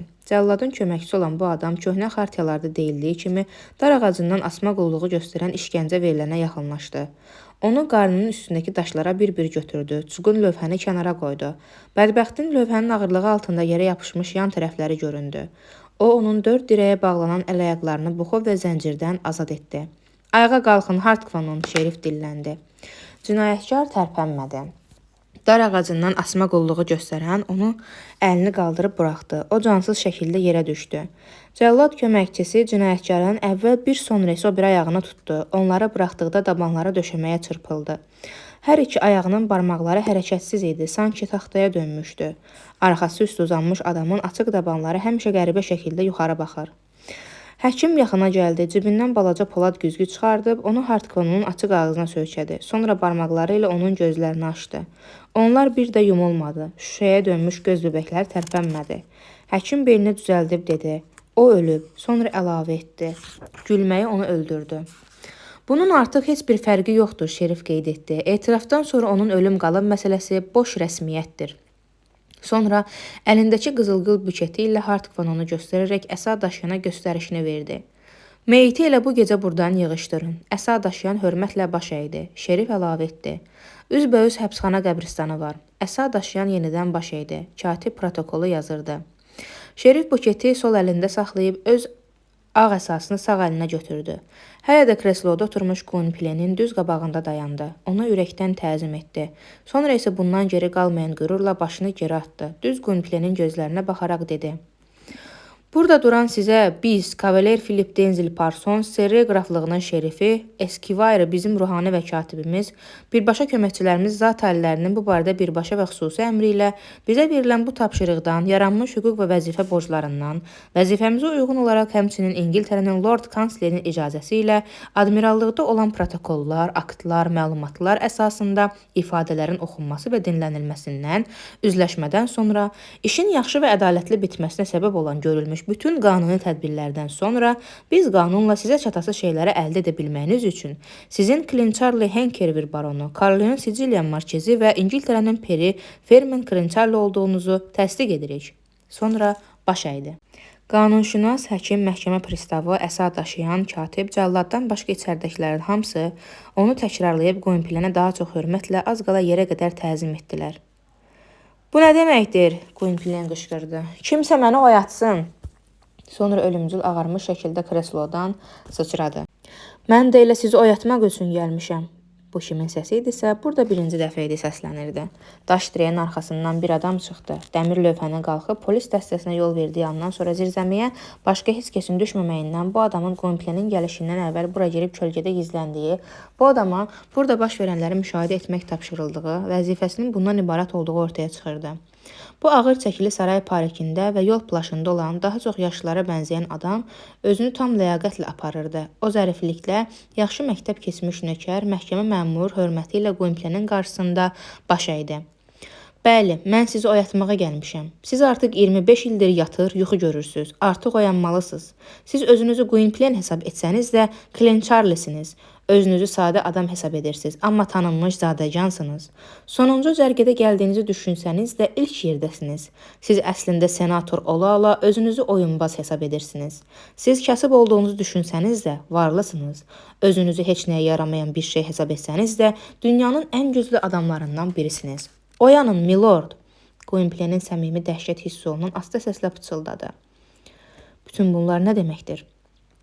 Milord, mənim adım Barkilfedrodur. Admirallığın məmuruyam. Hartqonunun dalğaların oynatdığı su qabı sahildə tapılıb mənə çatdırılıb. Çünki belə qabların ağzının açılması mənim vəzifəmə aiddir. Onu Jetson şöbəsində 2 şahidin, 2 parlament nümayəndəsinin, Bata şəhərinin nümayəndəsi William Bletwhite'ın və Southampton şəhərinin nümayəndəsi Thomas Jervois'un iştirakı ilə açdım. Onlar mənimlə birlikdə su qabının içindəkini qeydə alıb protokolda öz imzalarını qoydular. Bu tapıntı barədə zat hallərinə məruzə etdim. Kraliçanın əmrinə əsasən bu çox incə işdə lazım olan məxfiliyə riayət edilərək qanunun tələb etdiyi rəsmiyyətin tələbləri yerinə yetirilib. Bu rəsmiyyətin sonuncu bəndi, üzləşmə, elə indicə baş verdi. Bu isə sizin Birləşmiş Böyük Britaniya Krallığının lordu, qanunvericisi və hakimi, al qırmızı və sincab dərisindən paltar geyinən ali hakim və ali qanunverici olmaqla şəhzadələrlə bir pillədə dayandığınızı, az qala imperatorla bərabərliyinizi, başınızda per tacı dayandığını, illik 1 milyon gəlirə sahib çıxmaqla kralın qızı ilə, Hersogenya ilə evlənəcəyinizi göstərir. İldırım vurmuş kimi bütün bu dəyişiklikdən sarsılan Gwynplaine huşunu itirdi. Bütün bunlar bir əsgərin dəniz sahilində butulka tapmasından sonra baş vermişdi. Baş verən hər şeyə zəncirvarı hadisələrin bir bəndi kimi baxmaq lazımdır. Bir dəfə Kleşop qəsrinin qarnizonunu təşkil edən 4 topçusundan biri dənizin çəkilməsi zamanı Lilin içərisində üzü söyüd ağacının şivləri ilə hörülmüş su qabı tapıb götürmüşdü. Bu su qabını təmiz kif basmışdı, ağzı qatranlanmış kəndirlə tıxanmışdı. Əskər tapındığını qəsrdə polkovnikə çatdırdı. O isə onu İngiltərə admiralına göndərdi. Admirala, yəni admirallığa. Admirallıqda isə sahilə atılmış əşyalara Barkilphedro məşğul olurdu. Barkilphedro butulkanın ağzını açaraq onu kraliçaya çatdırdı. Kraliça tezliklə işə başladı. O özünün 2 vacib məsləhətçisinə, qanunla İngilis kralının vicdanı hesab edilən Lord Kanslerə və heraldika və nəsil tarixləri barədə sualların bilicisi Lord Marshalla bu tapıntı barədə xəbər verdi, öz fikirlərini, söyləmələrini təklif etdi. Lord William Cowper Longueville Viscontu Talbot Yelverton iş haqqında dediyi İngiltərə konstitusiya üçün Pirin haqlarının bərpa edilməsi kralın qaytarılmasından daha böyük əhəmiyyət kəsb edir kəlməsi ilə yadda qalıb. Kelşopda tapılmış su qabı Lord Kansleri həddən artıq maraqlandırdı. Nə isə prinsipial bir fikrin bir kəlmə ilə işə çevrilməsi onu səsləndirənin həmişə xoşuna gəlir. Burada isə Pirin haqqını bərpa etmək üçün imkan yaranmışdı. Gwynplaine adı altında çıxış edən adamın axtarışına başladılar. Onu tapmaq bir o qədər də çətin olmadı. Hartqonunu asanlıqla tapdılar. O hələ sağ idi. Hartqonun hələ də Çetem həbsxanasında saxlanılırdı. Təkcə onu oradan götürmək lazım gəlirdi. Onu Çetemdən Londona gətirdilər. Eyni zamanda İsveçrədə araşdırmalar apardılar. Bütün bunlar çox bir məxfi şəkildə və çox qısa zamanda o zamanları deyildiyi kimi kral sürəti ilə və Bekon tərəfindən təklif və istifadə edilmiş, sonralar isə Brekson tərəfinin yuxarı dəftərxana və dövlət işlərində, həmçinin o dövrlərdə senator işləri adlanan sualları araşdıran zaman məcburi şəkildə yerinə yetirilməsi tələb olunan dərin balıq tək susma qaydasına əməl etməklə yerinə yetirildi. Juzu Regis yazısı, Jeffreys imzası həqiqi hesab edildi. Onun və ya xanımın istəyi ilə adlanan hökmdar şıldaqlıq xüsusiyyətlərini öyrənənlərin hər biri üçün Jusu Regis yazısı heç bir təəccüb doğurmurdu. İkinci Yakov əslində bu cür işlərini gizlətməli olduğu halda, hətta öz hakimiyyətini təhlükəyə ataraq onu sənədlərdə qeyd edib, axı bu həyasızlıqdır, dünyadakı hər şeyə qarşı saymamazlıqdır. Hər bir əməl böyük naməlum daşıyıcıya verilmiş bir ödəmə çəkidir. Məşhum Jusu Regis yazılmış çek üzrə ödəmə vaxtı gəlib çatmışdı. Bir çox qadınlardan fərqli olaraq sir saxlamağı gözəl bacaran kraliça Anna, Lord Kanslerə bu vacib iş barədə kral qulağı üçün məlumat adlanan gizli bir məlumat hazırlayıb ona təqdim etməyi tapşırmışdı. Əgər kralın əmri ilə bir nəfəri suda boğurlarsa, o üzə qalxırsa, bu tanrının kralın əmrini yumşaltdığını göstərir. Əgər irsi per tapılıbsa, tacını ona qaytarmaq lazımdır. Anna bir tərəfdən Gwynplaine'in eybəcərliyi haqqında tam məlumatlandı, digər tərəfdən isə Clancharlie'nin bütün mülkləri adına keçirildi. Bacısını incitmək istəməyərək çox böyük sevinclə Hersogenya Josiana'nın yeni lordla, yəni Gwynplaine ilə ailə qurmasına razılıq verdi. Anna özünü tam razı hiss edirdi. Bacısına eybəcər Lord Davidə gözəl rütbə, bir tərəfdə kam alma, digər tərəfdə xeyirxahlıq. Barkilphedro bayram edirdi. Bu onun sifətinə daha məşum görkəm verirdi. Hərdən sevinc ən iyrənc hiss olur. Ancaq bu dəfə təmənnasız iş görmürdü. Lord David Derrymore ona heç nə ilə borclu değildi, amma Lord Ferman Clancharlie ömrünün sonuna qədər ona borclu qalacaqdı. Himayədə olan Barkilphedro himayədara çevrilirdi. Kimin himayədarına? İngiltərə perinin.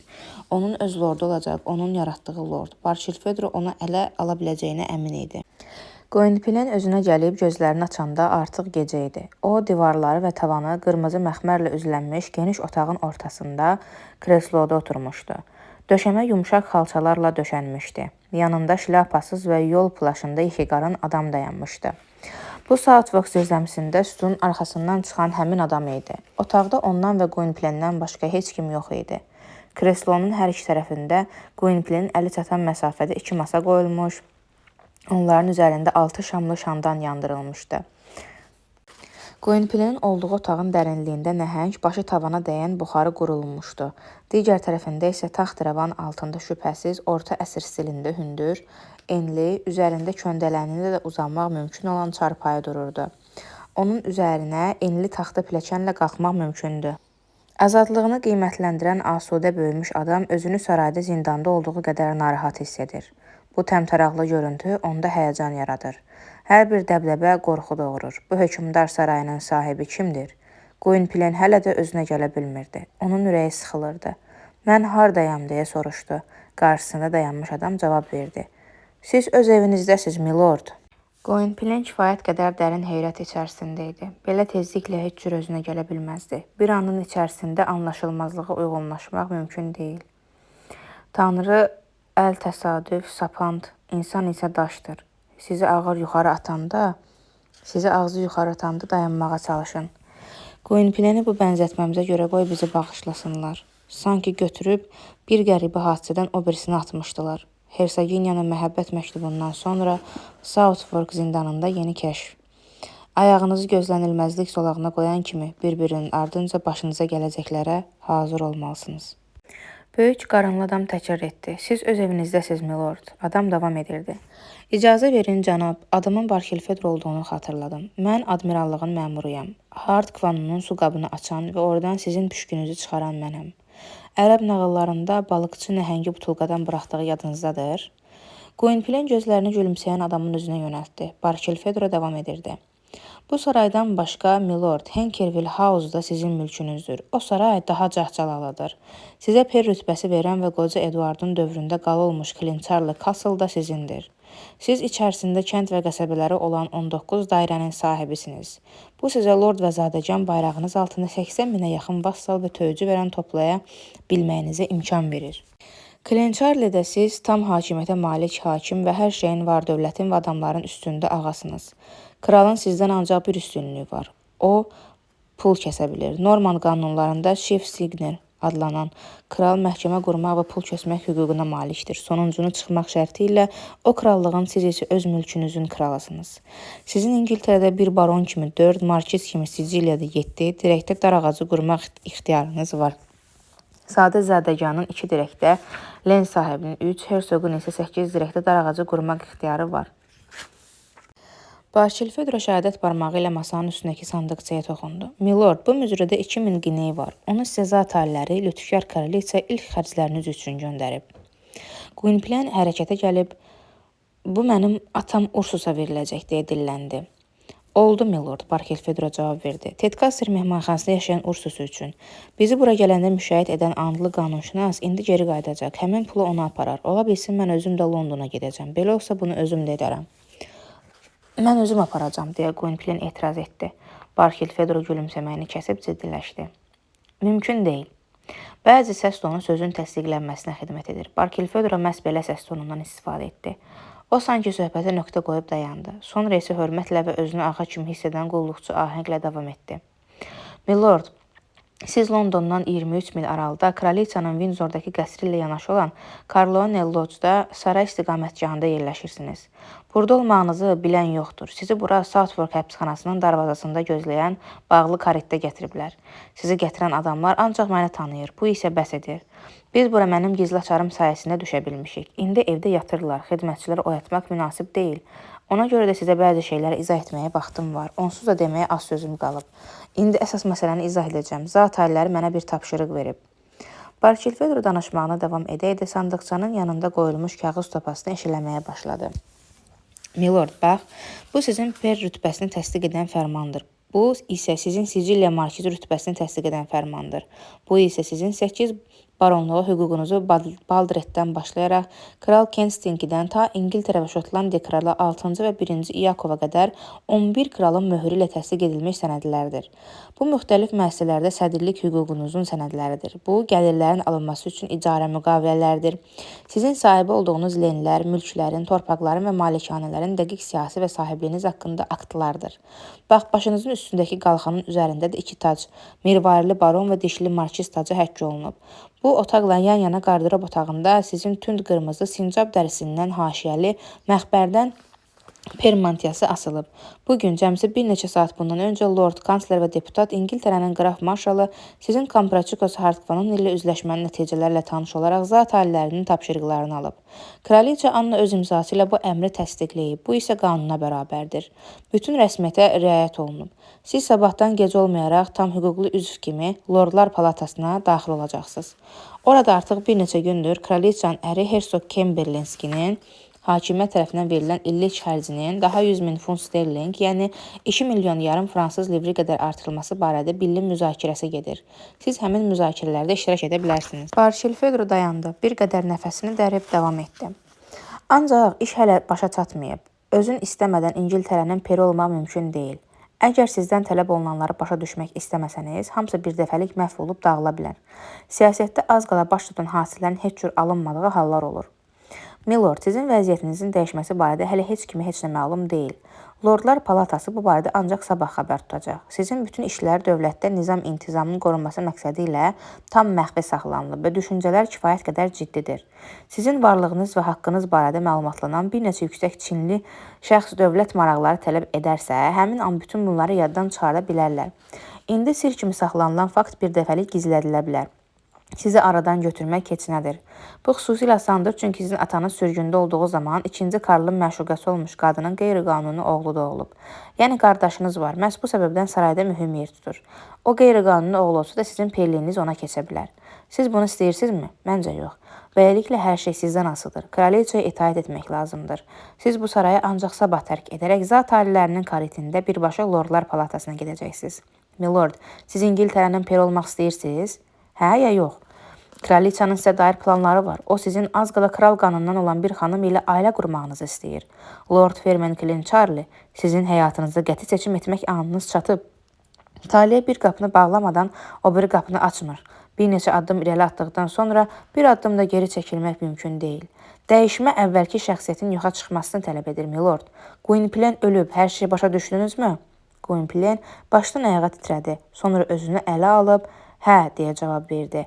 Barkilfedro gülümsündü, təzim etdi və mücrünü plaşın altına soxaraq çıxdı. Hərdən insanın qəlbində necə də qəribə dəyişikliklər baş verir. Gwynplaine eyni zamanda həm zirvəyə qaldırılmış, həm də uçuruma atılmışdı. Onun başı hərlənirdi. 2 qat hərlənirdi. Həm qalxmaqdan, həm də enməkdən hərlənirdi. Gwynplaine'in qarşısında buludlarda sehirli bir işıq. Bu bir tələ deyildimi? Və onun içərisindən qatılığından qaranlıq hesab etmək mümkün olan qatı göyümtüllük göründü. Üstünə tökülmüş düşüncələrdən həyəcanlandığına görə yerində otura bilmirdi. Bu işartı onun bütün keçmişini məhv edirdi. Yaddaşındakı keçmişi vərəqləməyə başladı. Qəribədir. Sən demə, biz qulaq asmadığımız şeyləri çox yaxşı eşidirik. Şerifin Southwark həbsxanasında oxuduğu Urkada həlak olanların izahatı, indi ən xırda detalına kimi onun beynində üzə çıxdı. O hər sözü xatırlayırdı. Bu sənəd ona uşaqlığının sirrini açmışdı. Birdən əlini dalına qoyaraq dayandı və tavana və ya səmaya bir sözlə harası yuxarı baxdı. Qisas, deyə qışqırdı. O suyun altından başını çıxardan adama bənzəyirdi. Sanki qəfil işıqlandırılmadan sonra hər şeyi, həm keçmişi, həm indini, həm də gələcəyi görürdü.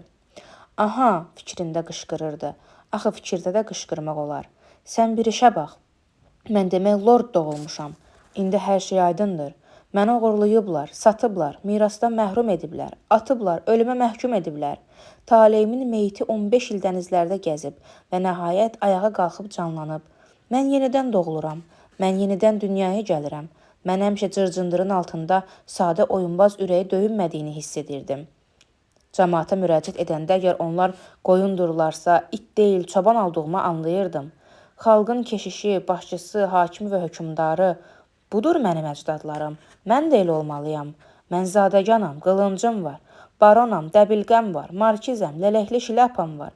Perəm, tacım var. Aha, bütün bunların hamısını əlimdən alıblar. Mən işıq üçün doğulmuşdum, amma qaranlığa atıblar.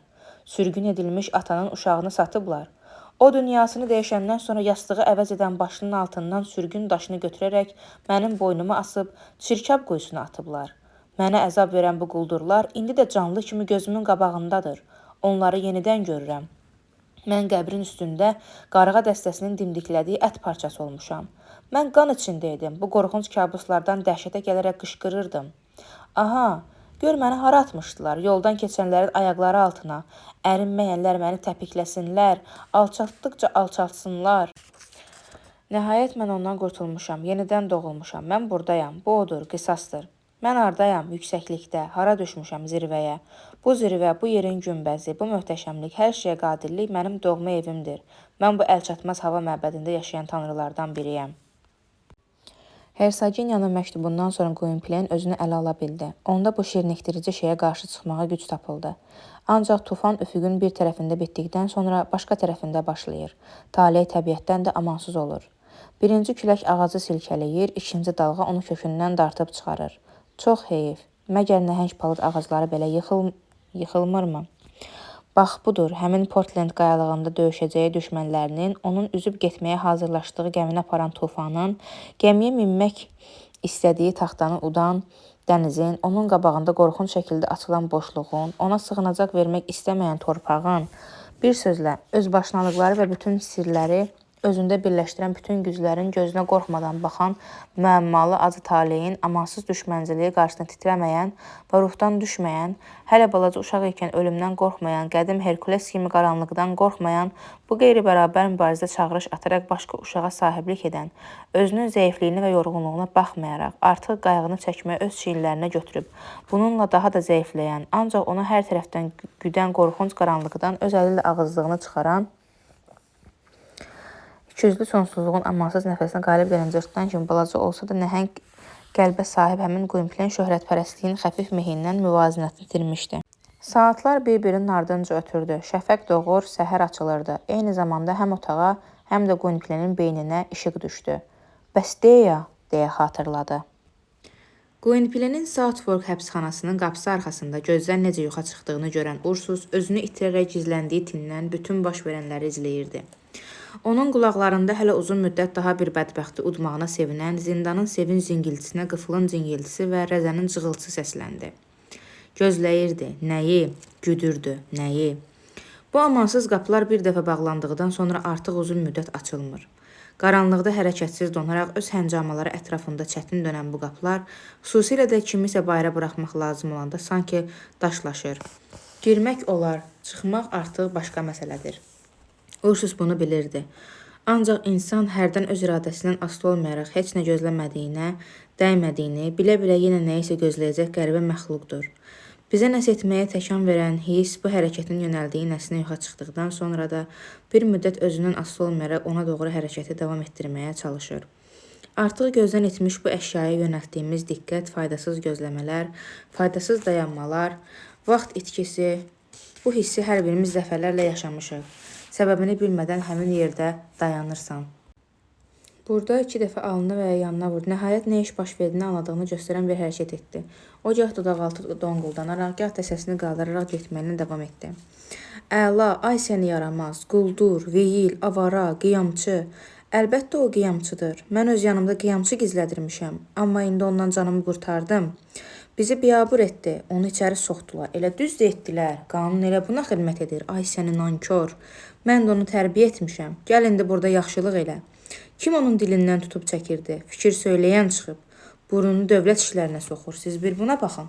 Öz cibində bir qəpik pul yoxdur. Boğazını yırta-yırta vergilərdən, ona aid olmayan hər şeydən danışır. Belə lazımdır, belə ədalətlidir. Bu əsl yerində möhtəşəm, düzgün, qanunidir. Ağzına gələni danışma. Nədir, yoxsa sən özünü lord hesab edirsən, axmağın biri? Əsa daşıyan həbs etdi, məhkəmə pristavı götürdü apardı. Şerif əlində saxlayır. İndi də yəqin hansısa qanunşünas onun xoruzu yolan kimi didir. Onlara afərin, onlar səni yerinə oturdarlar, səni deşiyə tıxadılar. Vicdan haqqı mənim bəxtim gətirir. Bu oğlanla qızı yanıma götürməklə necə də axmaq iş görmüşəm. Biz qovma ilə rahat yaşayırdıq. Bu avaralar hardan gəlib mənim arabama çıxdılar? Onlar balaca olandan elə bil başıma bəla olublar. Güya onları yanımda sürməyim azmış. Onları xilas etməyinə dəyərmiş. Onu bu cürə eybəcəri, o qızı hər iki gözdən koru.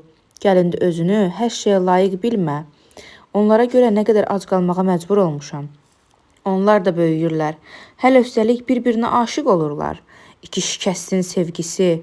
Gör nə günlərə qalmışıq. Qurbağa və kör sıçan əsl iddialıdır deməyə başqa söz yoxdur. Yaxşı yol, ikisi də cəhənnəm olsun. Mənim həmişə onlardan zəhləm gedib. Canın çıxsın deyə. İlahi, mən necə də hər şeydən razıyam. Tedcaster mehmanxanasına döndü. 7-nin yarısı idi. İngilislər sayağı desək 6-dan sonra yarısı idi. Hava hələ indi qaralmağa başlayırdı. Nichols dayı giriş qapısının astanasında dayanmışdı. O səhər tezdən yaşadığı qorxu hissini heç cür simasından qova bilməmişdi. Ursusu hələ uzaqdan görərək qışqırırdı. Nə oldu? Necə yəni nə oldu? Gwynplaine gələcəkmi? Artıq gecikir. Birazdan tamaşaçılar yığışacaq. Gülən adam bugün çıxış edəcəkmi? Gülən adam mənəm, deyə Ursus cavab verdi. Yeməkxana sahibinə baxıb qəhqəhə ilə güldü. Sonra ikinci mərtəbəyə qalxdı. Mehmanxananın lövhəyə yaxın pəncərəsini açıb özünü ora soxdu. Əlini uzatdı. Oradakı üzərində Gwynplaine, gülən adam və məğlub edilmiş xaos yazılmış taxtaları dartıb qopartdı. Onları qoltuğunun altına alıb aşağı düşdü. Nichols dayı gözləri ilə onu izləyirdi. Siz onları niyə çıxardırsınız? Ursus yenidən qəhqəhə ilə güldü. Siz belə nəyə sevinirsiniz? Yeməkxana sahibi soruşdu. Mən özüm üçün yaşamaq qərarına gəldim. Nichols hər şeyi başa düşdü. Öz köməkçisi Qovikemə gələnlərin hamısına bu axşam tamaşa olmayacağını elan etməsini tapşırdı. Kassa köşkünü əvəz edən çəlləyi yığışdırıb, onu alçaq zalın ən uzaq küncünü itələyib apardı. Bir dəqiqə sonra Ursus yaşıl qutuya qalxdı. O hər iki lövhəni küncə qoydu. Furqonun qadın hissəsi adlandırdığı tərəfinə keçdi. Deyə yatırdı. O yataqda paltarlı uzanmışdı. Adətən gündüz yuxusu zamanı etdiyi kimi paltarının düyməsini açmışdı. Onun yanında dərin fikirlərə qərq olmuş Venus ilə Phoebe vardı. Biri kətlin üstündə, biri isə birbaşa yerdə əyləşmişdi. Ursus Deyaya baxdı. O daha uzun müddətli yuxuya hazırlaşır deyə dodağının altına donquldandı. Sonra Phoebe ilə Venusa tərəf döndü. Ey siz, qulaq asın. Mahnı qutardı. Şeypurları qutuda gizləyə bilərsiniz. İlahə paltarlarını geyinməməkdə yaxşı eləmisiniz. Düzdür, bu təbii halınızda çox eybəcərsiniz, ancaq buna baxmayaraq ağıllı hərəkət etmisiniz. Öz cırcındırınızla bəzənin. Nə bu gün, nə sabah, nə biri gün, nə ta biri gün tamaşa olmayacaq. Gwynplaine artıq yoxdur. Şeytan özü də indi onu tapa bilməz. Yenə gözlərini Deyaya dikdi. Onun üçün necə də böyük zərbə olacaq. Şam kimi birdən sönəcək. O sinə dolu nəfəs alıb üfürdü. Fu. Və dayandı. Sonra quru-quru güldü. Gwynplaine olmayandan sonra heç nə olmayacaq. Bu mənim Qomonu itirməyimə bənzəyir. Hətta ondan da pis. O başqasına nisbətən özünü daha tənha hiss edəcək. Korlar dərdi bizə nisbətən daha ağır yaşayırlar. Deya gözlərini açdı. Onun mehriban, məsum sifəti təbəssümlə işıq saçırdı. O gülümsəyir, Ursus dodaqaltı deyindi. Mən isə gülürəm. Hər şey əla gedir. Phoebe Deyanı geyindirməyə başladı. Ursus qadın tərəfinin pərdəsini buraxdı və artıq sözünü üzdən davam etdi. Bir bax, Gwynplaine, həyat az qala adamla doludur. Girişdə məlli başla bir-birini miniblər. Amma adam yığılıb ha. Phoebe ilə Venus da kefdirlər. Heç dünya veclərinə deyil. Bu qaraçlar necə də axmaqdırlar. Bu Misirdə necə axmaq adamlar yaşayır. Pərdəni qaldırma, biraz ağır ol. Deya paltarını geyinir. Ara verdi. Birdən ucadan səs eşidildi. Deya necə də gözəldir. Bu Gwynplaine'in səsi idi. Phoebe ilə Venus diksinib geri döndülər. Gwynplaine'in səsi Ursusun dodaqlarına köçmüşdü. Pərdənin arxasından boylanaraq qızlara təəccüblərini göstərməməyə tapşırdı. Sonra yenə Gwynplaine'in səsi ilə davam etdi. Mələkdir. Sonra öz səsi ilə etiraz etdi. Sən Deyaya mələk deyirsən? Sənin başın xarab olub, Gwynplaine bütün məməlilərdən təkcə yarasalar uça bilir. Sonra əlavə etdi. Bura bax Gwynplaine, get Qomonu aç, bu ağıllı iş olar. O Gwynplenin yüngül addımları ilə cəld yaşıl qutunun asma pilləkənindən tərəf qaçdı. Dayanın bu addım səslərini eşidə biləcəyini nəzər alaraq Gwynplenin addımlarını yamsılayırdı. Həyətdə Gwynpleni gördü. Bütün baş verənlər onu tamam cəlb etdiyindən başqa heç bir iş görə bilmirdi. Hər iki əlini aç, Ursus pıçıltı ilə dedi. Onun ovucuna bir topa mis pul tökdü. Belə əl açıqlı Gwynpleni riqqətə gətirdi. Ursus onun qulağına pıçıldadı. Həyətdə qal, tullan, rəqs elə, taqqıldat, ula, fışqır, fit çal, bağır, əl çal, təpiyini yerə döy, gül, neysə sındır. Gülən adama baxmağa gələn tamaşaçıların geri dönərək yarmarka meydanında başqa balaqanlara getməsini özünə təhqir sayan Nichols dayı yeməkxananın qapısını bağladı. Zəhlətökən suallardan yaxa qurtarmaq üçün hətta bu gecə də içki satmadı. Baş tutmayan tamaşaya görə çölə çıxmamışdı. Əlində şam dayanıb qaleriyadan həyətə baxırdı. Ursus hər iki əlinin ağzına apardı. Onu ancaq Nichols eşidə bilməli idi. Gentlemen, öz nökərinizdən nümunə götürün. Cildəyin, bağırın, nərildəyin. Yaşıl qutuya qayıdıb canavara əmr etdi. Qolma, bacardığın qədər möhkəmdən ola. Sonra səsini qaldırıb dedi. Həddən artıq çox adam var. Qorxuram divarlar tab gətirməsin. Venus bu vaxtda təbilini döyürdü. Ursus davam etdi. Deyə geyinib, indi başlamaq olar. Nahaq yer içəri belə bir tamaşaçı buraxdıq. Nə qədər yığılıblar. Bir bax, Gwynplaine. Necə axmaq basabas var. Nədən desən, mərc gələrəm. Bugün indiyədək qazandığımızın hamısından çox pul qazanacağıq. Tez olun, avaralar, musiqinizi başlayın. Bura gəl, Phoebe, öz şeypurunu götür. Yaxşı, Venus, təbilini döv. Gwynplaine, mənə köməklə divarı yana açaq. Mən isələlik necə lazımdır burnumu təmizləyim. Dəsmalı cibindən gizləyərək həmişə kimi cırıldayan bloklar sistemini işə saldı, furqonun divarını açdı.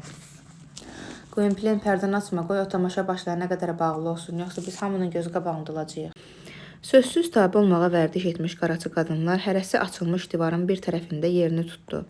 Burada Ursus artıq öz-özünü üstələdi. O artıq bir adam deyil, bütöv bir kütlə idi. Tamamilə boş yerdə həyat dolu adamı təqlid etməyə çalışaraq, özünün heyrətverici yamsılamaq istedadını bütünlüklə ortalığa qoymuşdu. Hər tərəfdən bir anı içərisində insan və heyvan səsləri yayılmağa başladı. O bütöv bir legiona çevrilmişdi. Əgər gözlərini yumsaydın, hansısa meydanda bayram sayağı və ya üsyankar bir kütlənin hayküy saldığını fikirləşərdin. Ursusun sinəsindən qışqırıq və heyvan səsləri qalxırdı. O mahnı oxuyur, hürür, bağırır, öskürür, tüpürür, tütün eyləyir, söhbət edir. Hamı kimi Ursusun dəli olduğunu fikirləşən Nichols dayı yeganə tamaşaçı idi. Ümumiyyətlə götürəndə bu onun bədbinliyi fonunda adi bir cizgi idi. Nə biabırçılıqdır deyə bu tanınmış traktor sahibi burnunun altına donquldandı. O, qanunun ona həmişə nəzarətə saxladığını düşünən hər bir adam kimi öz ciddiliyini saxlayırdı. Kobikim bu hayküydə iştirak edə bilməyindən coşa gələrək özünü Ursusdan da bərk əl qatmışdı. Bu onu əyləndirirdi. Bundan başqa axı o pulda qazanırdı. Qolma fikrə qərq olmuşdu. Ursus belə bir səsküy sala-sala arada ayrı-ayrı cümlələr də deyə bilirdi. O Gwynplaine çox incəliklə yamsılayırdı. Bu dəfə hər iki qaraçı qadın onun səsini eşidib, özünü görmədikdə qorxudan böyümüş gözləri ilə oğlanı axtarmağa başladı. Ursus ayağa qalxdı. O başdan ayağa tər içində idi. O qolmaya pıçıldadı. Başa düşürsən, vaxtı udmaq lazım idi. Deyəsən biz bunu edə bildik. Başımı itirə bilərdim, amma vəziyyətdən çox gözəl çıxdım. Bəlkə Gwynplaine elə sabah qayıdıb gəldi. Deyanı niyə vaxtından əvvəl öldürək? Axı mən hər şey sənə deyə bilirəm. O parikini çıxarıb alnının tərini sildi. Mən dodaqlarını tərpətmədən danışa bilən dahiyəm. Mən bütün bunları necə möhtəşəm etdim. Ola bilsin Kral 1. Fransisin dodaqlarını tərpətmədən danışa bilən adamı Brabantdan da yüksəkdə idim. Deyə inandı ki, Gwynplaine buradadır. Ursus, deyə dilləndi. Bəs Gwynplaine hardadır? Ursus diksinib geriyə döndü. Deyə səhnənin dərinliyində göydən sallanan fənərin altında durmağa davam edirdi. O ölü kimi ağappaq idi. Ümidsizlik hiss olunan təbəssümlə sözünə davam etdi. Mən bilirəm, o bizi tərk edib, yoxa çıxıb. Mən bilirdim, onun qanadları var. Görməyən gözlərini göylərə qaldıraraq əlavə etdi. Mənim növbəm nə vaxt çatacaq? Ursus təmiz özünü itirdi. O, Deyanı çaşdıra bilməmişdi. Burada dodaqlarını tərpətmədən danışa bilmə sənətinin günahı vardı mı? Əlbəttə yox. O gözləri görən Phoebe ilə Venusu aldada bilsə də, kör Deyanı aldada bilməmişdi. Çünki Phoebe ilə Venus ancaq gözləri ilə baxır. Deya isə ürəyi ilə görürdü. Onun bir kəlmə də olsun cavab verməyə halı qalmamışdı. Özü haqqında Bosin Lingua deyə düşündü. Özünü itirmiş adamın dili elə ağırlaşır, elə bil dilindən öküz asıblar. İnsan həyəcanlı təəssüratların təsiri altında olan zaman ilk növbədə özünü alçalmış hesab edir.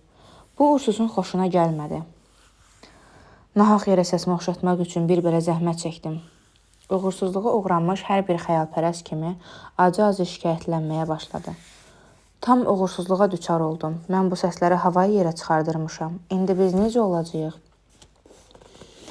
Deyəyə baxdı. O dinməzcə hərəkətsiz durmuşdu. Sifəti getdikcə daha çox ağarırdı. Onun hərəkətsiz, kör baxışı harasa boşluğa dikilmişdi. Köməyə təsadüf çatdı. Ursus həyətdə əlində şam tutaraq ona işarə edən Nikolsteinı gördü. Nikolstein yeganə iştirakçısı Ursus olan fantastik komediyanı axıracan izləyə bilməmişdi. Kimisi yeməkxananın qapısını döymüşdü. Qapını 2 dəfə döymüşdülər. O 2 dəfə çıxmalı olmuşdu. Özünün yüz səsli monoloquna başı qarışmış Ursus bunu hiss etməmişdi. O mehmanxana sahibinə yaxınlaşdı. Ursus barmağını dodağına sıxdı. Nikolstein da onun kimi elədi. Onlar sanki bir-birinə danışaq amma burada yox deyirdilər. Nikol sakitcə aşağı zalın qapısını açdı, içəri girdilər. Otaqda onlardan başqa heç kəs yox idi. Giriş qapısı və pəncərə kip bağlanmışdı. Sahib hər şeylə maraqlanan Qovikemin düz burnunun qabağında qapını örtdü. Sonra şamı masanın üstünə qoydu. Söhbət başlandı. Lap aşağıdan az qala pıçıltı ilə. Cənab Ursus, cənab Nikols, mən nəhayət başa düşdüm. Gör ha, siz bu kör bədbəxtə hər şeyin həmişə kimi olduğunu inandırmaq istəyirdiniz. Qanun dodaqlarını tərpətmədən danışmağı qadağan etmir. Siz əsl istedadsınız. Heç də yox. İstədiklərinizin hamısını necə də yamsılaya bilirsiniz. Adam heyrət edir. Sizi inandırım qətiyyən elə deyil. İndi isə sizinlə danışmaq istəyirəm. Bu söhbət siyasət haqqındadır. Belə də demək olar. Siyasət haqqında eşitmək belə istəmirəm. Məsələ belədir. Siz səhnədə təkcə həm aktyor, həm də tamaşaçıları oynadığınız zaman qapını döydülər. Qapını döydülər? Hə, bu mənim xoşuma gəlmir. Mənim də xoşuma gəlmir. Sonra nə oldu? Mən qapını açdım. Döyən kim idi? Mənimlə söhbət edən adam. O sənə dedi. Mən ona qulaq asdım. Ona nə cavab verdiniz? Heç nə, mən sizin oyununuza baxmağa gəldim. Sonra qapını 2-ci dəfə döydülər. Kim? Həmin adam? Yox, başqası. O da sizinlə söhbət etdi. Yox, o bir kəlmə də demədi. Bu mənim xoşuma gəlir. Mənimsə yox. Biraz açıqlayın, cənab Nikols. Siz bilirsiniz, mənimlə 1-ci dəfə danışan kim idi? Mən heç Edipin rolunu oynaya bilmərəm. Bu sirkin sahibi idi. Qonşuluqdakı? Hə, qonşuluqdakı. O dəli musiqi səsi gələn? Hə, demək belə cənab Ursus. Onun sizə təklifi var. Təklifi var? Təklifi var. Niyə? Ona görə. Siz mənim qarşımda bir üstünlüğünüz var, cənab Nikols. Siz indicə mənim sirrimi aça bildiniz, amma mən sizin sirrinizi heç cür aça bilmirəm. Sirk sahibi polislərin bura necə gəldiklərini görüb, öz dostluğunu sübut etmək üçün 50 funt sterling nağd pula sizin yaşıl qutunu, furqonunu, hər iki atı, qadınlarla şeypurları, rol alan körlə birlikdə piyesinizi və üstəlik canavarınızı sizinlə birlikdə almaq istədiyini bildirib. Ursus təkəbbürlə gülümsündü. Tedkasser mehmanxanasının sahibi sirkin sahibinə Gwynplenin qayıdacağını deyin. Traktor sahibi stolun üstünə nəysə bir şey götürdü. Bir əlində plaş, digərində isə dəri sinəbənd, keçə papaq və iş gödəkçəsi. Hər iki əlini qabağa uzatdı və Ursusa tərəf döndü. O dedi. 2-ci dəfə qapını döyən polis idi. Bir söz demədən bunları mənə verib çıxdı. Ursus Gwynplenin dəri sinəbəndini, iş gödəkçəsini, keçə papağını və plaşını tanıdı. Ursus əlləri ilə papağın keçəsini, plaşın parçasını, gödəkçənin astarını, sinəbəndin dərisini yoxladı. Heç bir şübhə ola bilməz idi. Qısa amiranə bir hərəkətlə, bir söz belə demədən, mehmanxana sahibindən qapının səmtini istədi. O qapını açdı. Ursus tələsik bayıra qaçdı. Nikols dayı gözləri ilə onu izləyirdi. Ursus ayaqlarının imkan verdiyi qədər cəld şəkildə səhər tezdən Gwynplenə apardıqları istiqamətə qaçdı. 15 dəqiqədən sonra Ursusun neçə saat müşahidə postu kimi seçib dayandığı, Southwark həbsxanasının balaca qapısının açıldığı dalana çatdı. Bu dalan təkcə gecə yarı adamsız olmurdu. Ancaq gündüzlər adamı sıxırdısa, gecələr adamın canına vahimə salırdı. Heç kəs müəyyən saatdan sonra orada görünməyə ürək etmirdi. Hamı sanki həbsxana və qəbristanın yerindən tərpənəcəyindən, onların bir-biri ilə qucaqlaşaraq adamı sıxıb əzəcəyindən qorxurdu. Parisdə, Vover küçəsində budanmış söyüdlər də çox pis ad çıxarmışdı. Bu dalana bəzi şeyləri dəqiqləşdirmək üçün gəlmişdi. Həbsxananın qapısını döyəcəkdimi? Əlbəttə yox. Bu qorxulu və səmərəsiz yol onun heç ağlına da gəlmirdi. Gwynplaine haqqında soruşub öyrənmək üçün həbsxanaya girmək, zindan qapıları ora girmək istəyənləri üçün də, oradan çıxmaq istəyənləri üçün də çətin açılır. Hərdən ən kədərli və qaşqabaqlı divar dil açır, onun daşları arasından bayra işıq topası düşür. Biz özümüzdən asılı olmadan bizi maraqlandıran şeyə yaxın olmağa çalışırıq. Bax, Ursusu həbsxananın arxa qapısı açılan dalına gətirən səbəb də bununla bağlı idi.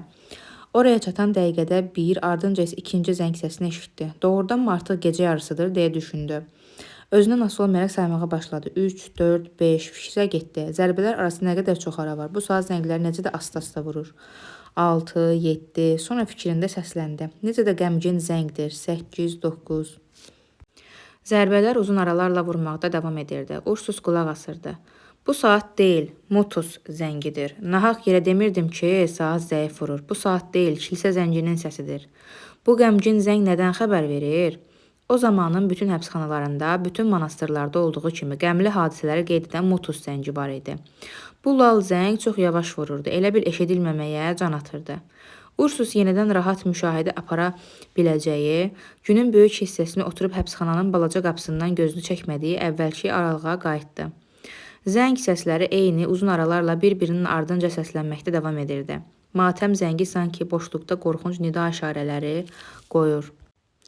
Ursus həbsxanada kiçik qapının yerləşdiyi tərəfə baxırdı. Birdən qara deşik kimi görünən yerdə qırmızı bir işartı göründü. O getdikcə daha da parlaqlaşıb işığa döndü. Bu solğun ləkə deyil, artıq qaranlıqda seçilən dörd bucaq idi. Həbsxananın qapısı öz həncamasının üzərinə döndü. Üst iri və yan taxtaları qırmızı işığın təsiri ilə aşkarca seçilirdi. Qapı bir azca açıldı. Zindan öz qapılarını heç vaxt təmiz açmır. O sanki darıxdığından əsniyirmiş kimi ağzını ancaq yarıya kimi aralayır. Balaca qapıdan əli məşəlli bir adam çıxdı. Zəng vurmaqda davam edirdi. İndi Ursusun diqqəti iki yerə bölünmüşdü. O gərgin halda həm zəngə qulaq asır, eyni zamanda da gözünü məşəldən çəkmirdi. Adamın ardınca yarı aralanmış qapı tam açıldı və oradan daha iki adam çıxdı. Onların ardınca dördüncü göründü. Bu əsa daşıyan idi. Ursus məşəlin işığında onu tanıdı. Əlində əsa var idi. Əsa daşıyanın ardınca cüt-cüt hansısa adamlar çıxdı. Onlar taxta heykəl kimi səssiz və düz yeriyirdilər. Öz günahlarını bilənləri xatırladan bu gecə yürüyüşü qəmli bir ciddiyyətlə cütlüklər bir-birinin ardınca heç bir səs çıxartmamağa çalışaraq həbsxana qapısından bayıra çıxdılar. İlan öz yuvasından bu cür ehtiyatla çıxır. Məşəl qəzəbli sifətlər və qəmgin fiqurları işıqlandırırdı. Ursus bu səhər Gwynplaine aparan polisləri tanıdı. Heç bir şübhə ola bilməzdi. Bu həmin adamlar idi. İndi onlar həbsxanadan çıxırdılar. Çox yəqin indi Gwynplaine də çıxacaqdı. Onu bura onlar gətirmişdilər. Onlar da çıxaracaqdılar. Bu aydın idi. Ursus daha diqqətlə baxmağa başladı. Gwynplaine azadlığa buraxacaqdılarmı? Polislər divardan damca-damca süzülən su kimi çox yavaşca cüt-cüt alçaq qübbənin altından çıxırdılar. Zəng sanki onların addımının ritmi ilə vururmuş kimi dayanmadan səslənirdi. Dəstə həbsxanadan çıxıb arxalarını Ursusa çevrilərək sağ tərəfə dalanın əks axır tərəfinə yönəlirdi. Qapıda ikinci məşəl göründü. Demək dəstənin ardı gəlir. İndi Ursus onların kimi müşahidə etdiklərini biləcəkdi. Dustağı, insanı, indi Gwynplaine görəcəkdi. Nəhayət müşahidə etdikləri adam göründü. Bu tabut idi. 4 nəfər üstü qara parça ilə örtülmüş tabutu aparırdı. Tabutun arxasınca çiynində kürək, qəbirqazan addımlayırdı. Dəstənin ardında əlində 3-cü məşəl tutmuş hansısa kitab oxuyan adam, çox güman bu həbsxana keşişi idi, addımlayırdı. Tabutu sağa döndərib polislərin ardınca apardılar. Bu zaman qabaqda gedən adamlar dayandılar. Ursus qapıda açarın səsini eşitdi.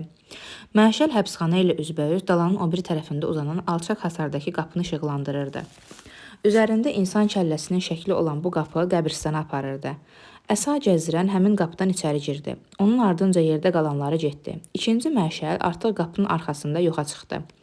Dəstə sürüşüb gedən ilanı xatırladaraq gödəldi. Bütün polis qatarı qaranlıqda idi. Onların ardınca tabut, qəbirqazan, öz kürəyi ilə keşiş məşəl və kitabı ilə yoxa çıxdılar və qapı bağlandı. Hər şey yoxa çıxdı, amma qapı arxasında hər işıq işıldayırdı. Nə isə donqultu, onun ardınca isə küt zərbə səsləri gəldi. Çox güman keşişlə qəbirqazan aşağı endirilən tabutu yola salırdılar. Biri duaları, digəri tabutun üzərini tökdüyü torpaq topaları ilə. Donquldanma səsi kəsildi, elə küt zərbə səsləri də. Yenidən addım səsləri eşidildi. Məşəl parladı. Qəbristanın açıq qapısında əsasını yuxarı tutaraq gedən əsa gəzdirən göründü. Onun ardınca əli kitablı keşiş, çiynində kürək qəbir qazan, polislər, ancaq bu dəfə tabut yoxdur. Dəstə yenə də cüt-cüt düzülüb, əvvəlki qaşqabaqlı səssizliyini saxlayaraq həmin yolla geri qaydırdı. Qəbristanın qapısı bağlandı. Yenidən məşəllə işıqlanan həbsxananın qapısı açıldı. Qübbə şəkilli dəhliz bir anda qırmızı parıltılarla doldu.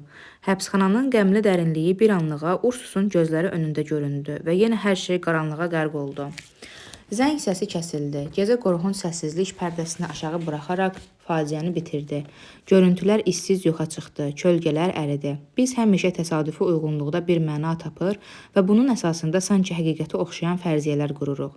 Gwynplaine'in sirli həbsinə, polisin gətirdiyi paltara, aparıldığı həmin həbsxananın matəm zənginə daha bir kədərli detal, torpağa endirilmiş tabut da əlavə olundu. O öldü. Ursus qışqırıb halsız vəziyyətdə daşın üstündə oturdu. Öldü, onlar onu öldürdülər. Gwynplaine, mənim balam, mənim oğlum deyərək hönkürdü. Ursus nahaq yerə heç vaxt ağlamadığını deyib sinəsinə döyürdü. İndi gözyaşları boğazında tıxanırdı. Onlar bütün acı həyatı ərzində onun sinəsində damcı-damcı yığılmışdı. Ağzına qədər dolmuş fincan bir anda boşala bilməz. Ursus uzun müddət ağladı. Birinci gözyaşları digərlərinə yol açır. O, Gwynplaine, Deya, özü, qovmu üçün ağlayırdı. Uşaq kimi ağlayırdı, qoca kimi ağlayırdı. Bütün güldüklərini ağlayırdı. Keçmişə köhnə tarixlə bütün borclarını ödəyirdi. İnsanın göz yaşı axıtmaq haqqı üçün keçmiş yoxdur. Əslində torpağa tapşırılan ölü Hartqonon idi. Ancaq Ursus bunu bilə bilməzdi. Bir neçə saat ötdü. Yeni gün doğurdu. Səhərin solğun işığı bəzi yerlərdə gecə kölgələri ilə çarpışaraq yarmarka meydançasına yayılırdı. Səhər şəfəqləri altında Tedcaster mehmanxanasının ağ fasadı parıldayırdı. Nichols dayı Gwynplaine'in həbsinin ona da toxuna biləcəyini başa düşürdü. Sizin evinizdə bu cürə hadisələrin baş verməsi yaxşı deyil. O bundan çox narahat idi. Qarşıda vəziyyətin hər cürə ağırlaşa biləcəyini hiss edərək sıxıcı fikirlərə qərq olmuşdu.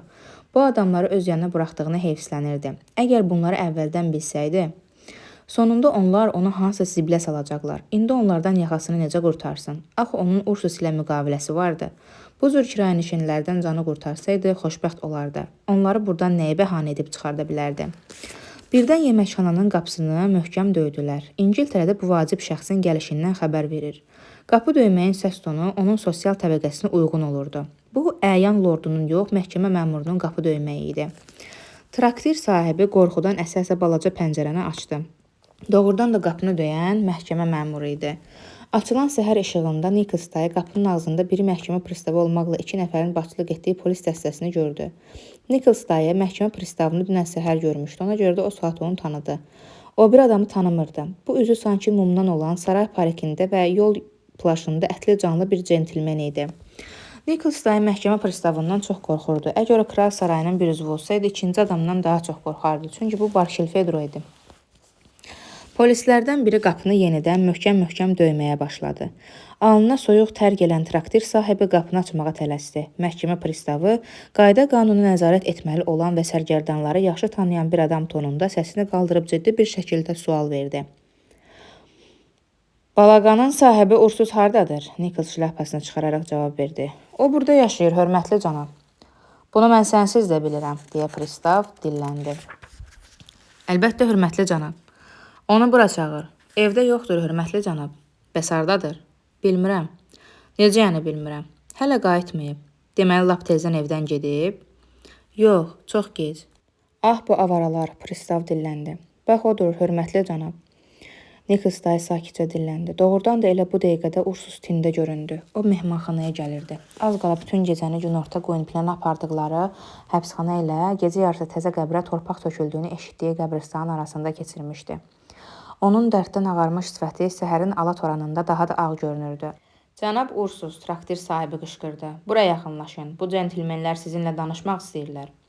Nichols dayı bu məsələni necə olsa yola vermək üçün cəm şəklində danışırdı. Eyni zamanda rəisi tabeliyində olan da bir səviyyədə qoyması heysiyyətini zədəyə biləcəyi ilə bağlı onda qorxu da yaratdı. Ursus şirin yuxuda ola-ola yataqdan qəfil yerə atılan adam kimi diksindi. Nə olub? Deyə soruşdu. O məhkəmə pristavının yanında dayanmış polisləri gördü. Yeni bir ağır sarsıntı. Lap bu yaxınlarda əsa gəzdirən, indi isə məhkəmə pristavı. Sanki biri onu götürüb o birini atırdı. Qədim rəvayətlərdə deyildiyi kimi, iki qorxulu qaya arasında qalmış gəmiyə bənzəyirdi.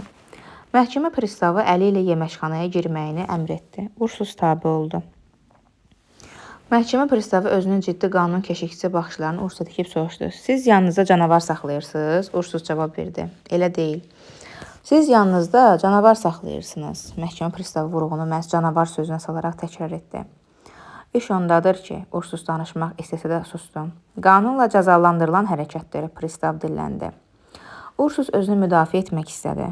Bu ev heyvanıdır. Pristav barmaqlarının beşini də bir-birindən aralayıb, əlini masanın üstünə qoydu. Bu, onun hakimiyyətinin gücünü göstərən ən gözəl hərəkət idi. Oyunbaz, sabah bu saatlarda siz öz canavarınızla birlikdə İngiltərənin sərhədlərindən kənarda olacaqsınız. Əks halda canavarı götürüb idarəyə aparacaq və öldürəcəklər. Ursus düşündü.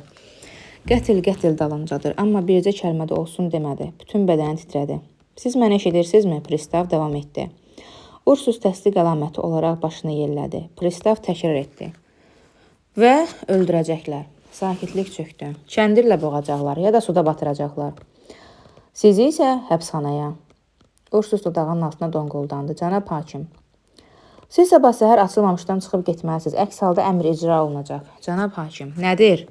Biz hər ikimiz İngiltərədən çıxıb getməliyik. Hə, bugün, elə bugün. Bəs bunu necə edim?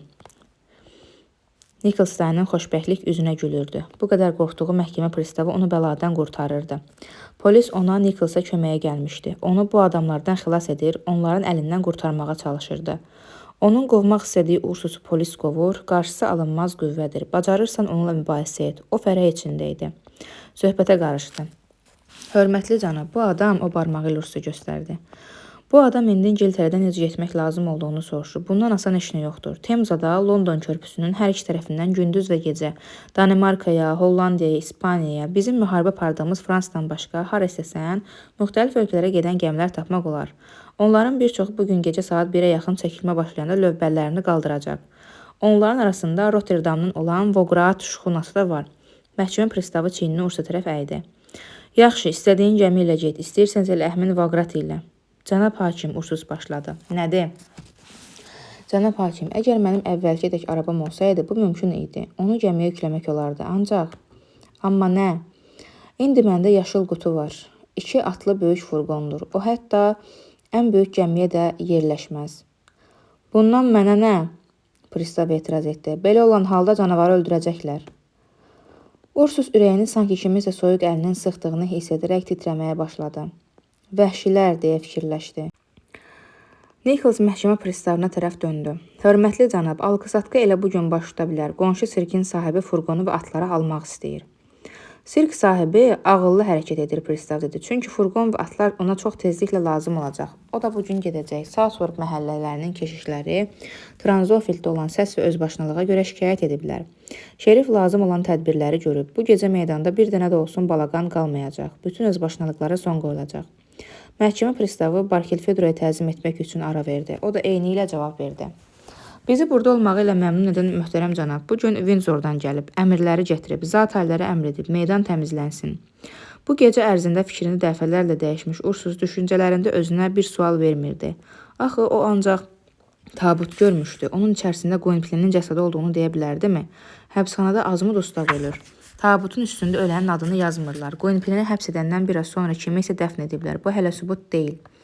Ursus yenə şübhələrin ağuşuna düşdü. Neft suyun üzərində yandığı kimi ümid də bizim ağrılarımızın üstündə yanır və işıq saçır. Ola bilsin Gwynplaine'i həqiqətən dəfn ediblər. Ancaq bu hələ dəqiq deyil. Nə bilmək olar? Gwynplaine hələ sağdırsa. Ursus pristava baş əydi. Çox hörmətli hakim, mən gedərəm, biz gedərik, hamımız gedərik. Vograatda Rotterdama, mən itaət edirəm, mən yaşıl qutunu, atları, şeypurları, qaraçı qadınları sataram. Ancaq mənim atıb gedə bilməyəcəyim yoldaşım var, Gwynplaine. Gwynplaine ölüb, kiminsə səsi eşidildi. Ursus sanki qəfildən hansısa sürünənin soyuq toxunuşunu hiss etdi. Bu sözləri Barkilfedro dedi. Son ümid işığı söndü. Artıq şübhə qalmadı. Gwynplaine ölüb. Naməlum şəxs dəqiq bilməli idi. Onun çox qorxunc görkəmi var idi. Ursus baş əydi. Belə götürəndə Nichols dayı çox xeyirxah adam idi. Ancaq qorxmadığı zaman. Qorxu onu amansızlaşdırırdı. Heç kim amansızlıqda qorxmuş qorxağı ötüb keçə bilməz. O dodağının altına donquldandı. Bu iş asanlaşdırır. O Ursusun arxasınca əllərini bir-birinə sürtərək bütün egoistlər kimi sevinir və düşüncələrində mənim burada heç bir günahım yoxdur deyirdi. Eyni ilə əllərini yuyan Pontiya Pilatın hərəkəti idi. Ursus yazıqcasına başını əydi. Gwynplaine haqqında çıxarılmış ölüm hökmünü yerinə yetirdilər. Onu, Ursusu isə indicə dedikləri kimi sürgünə məhkum ediblər. Tabe olmaqdan başqa bir yol qalmırdı. O fikrə getdi. Birdən kiminsə onun dirsəyindən tutduğunu hiss etdi. Bu məhkəmə pristavının dostu idi. Ursus diksindi. Bayaq Gwynplaine öldü deyən səs indi onun qulağına pıçıldadı. Sizə xeyirxahlıq etmək istəyən adam bu 10 funt sterlingi göndərib. Barkilphedro Ursusun qabağına masanın üstünə kiçik pul kisəsi qoydu. Şübhəsiz oxucu Barkilphedronun apardığı mücrünü xatırlayır. 10 qney Barkilphedronun 2000-dən ayıra bildiyi ancaq bu idi. Əgər vicdanla danışsaq, bu bəs edirdi. Ursusa bundan artıq vermək onu ziyana salardı. Axı lordu tapmaq üçün az zəhmət sərf etməmişdi. İndi qələbəsindən istifadə etməyə başlayırdı. Ədalət ilk əldə edilən qızıl tozunun ona qismət olmasını tələb edirdi. Qoy başqaları onun bu hərəkətini alçalğı desinlər. Bu onların işidir. Ancaq burada təəccüblənəsə heç nə yoxdur. Sadəcə olaraq Barkilphedro pulları, xüsusilə də oğurluq pulları çox sevirdi. Hər bir paxılda tamahkar adam gizlənir. Barkilphedronun da öz çatışmazlığı var idi. Axı yaramazların da xırda qüsurları olur. Bundan başqa burada Bekonun məktəbi öz sözünü deyirdi. Barkilphedro məhkəmə pristavına tərəf döndü. Cənab, zəhmət olmasa işlərinizi tez başa vurun. Mən çox tələsirəm. Çaparaq Vindzora dönməli və 2 saatdan gec olmayaraq ora çatmalıyam. Bütün baş verənlər barədə məlumat verməli və sonrakı göstərişləri almalıyam. Məhkəmə pristavı ayağa qalxdı. O, bircə siyirmə ilə bağlanmış qapıya yaxınlaşıb onu açdı. Bir söz demədən polislərə baxdı. Şəhadət barmağı ilə onları yanına çağırdı. Bütün dəstə sakitliyə riayət edərək adətən qorxunc nəyinsə baş verəcəyini xəbər verən bir şəkilli içəri girdi. Çətin görünən hər bir şeyin belə asanlıqla həll olunmasından sevinən Nicholas dayı bu bəladan qurtardığı üçün şadlanırdı. Ancaq düzülmüş polis cərgəsini görəndə Ursusun onun evində həbs edilməsindən qorxdu. Onun mehmanxanasında əvvəlcə Gwynplaine'in, sonra isə Ursusun bir-birinin ardınca 2 həbs onun traktiri pis ad çıxarda bilərdi. Çünki müştərilər tez-tez polislərin baş çəkdikləri meyxanalara girməyi xoşlamırlar. İndi işə qarışmaq və eyni zamanda alicənablıq göstərmək lazımdır. Nicholas dayı yaltaq bir təbəssümlə pristava müraciət etdi.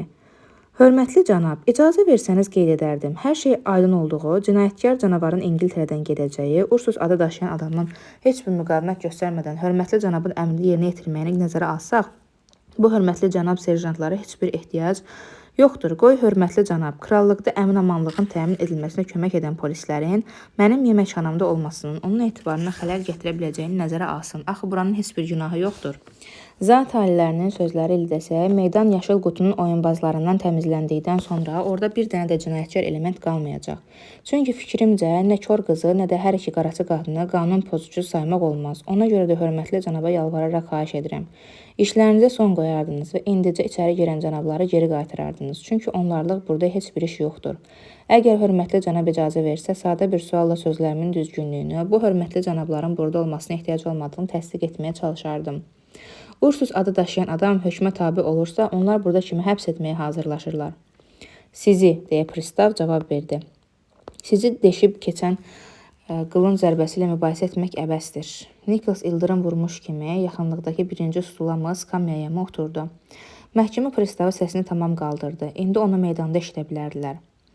Cənab Nicholas Plemtri, yeməkxananın sahibi, biz hələ bir işi də bitirməliyik. Bu oyunbazlar və canavar avaralardır. Onlar İngiltərədən qovulur. Ancaq ən böyük günahkar sizsiniz. Siz imkan verdiyinizə görə evinizdə qanun pozulub və siz mehmanxana saxlamağa icazə verilən şəxs, burada baş verənlərə cavabdeh adam, mehmanxanada özbaşınalığa göz yumubsunuz. Cənab Nicholas, bugündən sizin patentiniz əlinizdən alınır, cərimə ödəyəcək və zindanda salınacaqsınız. Polislər traktir sahibini əhatəyə aldılar. Məhkəmə pristavı Gwynplaine göstərdi. Bu balaca da sizin cinayət ortağınız kimi həbs edilir. Polislərin birinin əlini qanun keşikçilərinə maraqla baxan Gwynplaine yaxasından yapışdı. Oğlan o qədər də qorxmadı. Çünki işin nə yerdə olduğunu çox pis anlayırdı və o çoxlu qəribəliklər görmüşdü və fikrində özü-özündən hələ də onun qabağında komediya oynanılıb-oynanılmadığını soruşurdu. Məhkəmə pristavı şlyapasını başına qoydu. Möhtəşəmliyini göstərən bir tərzdə əllərini qarnının üstünə qoydu və əlavə etdi. Beləliklə, cənab Nicholas sizi həbsxanaya aparacaq və zindana salacaqlar. Bu oğlanla birlikdə sizin Tedcaster mehmanxananız bağlanacaq və qapı pəncərələrin mismarlanacaq başqalarına dərs olmaq üçün. İndi isə ardımızca gəlin.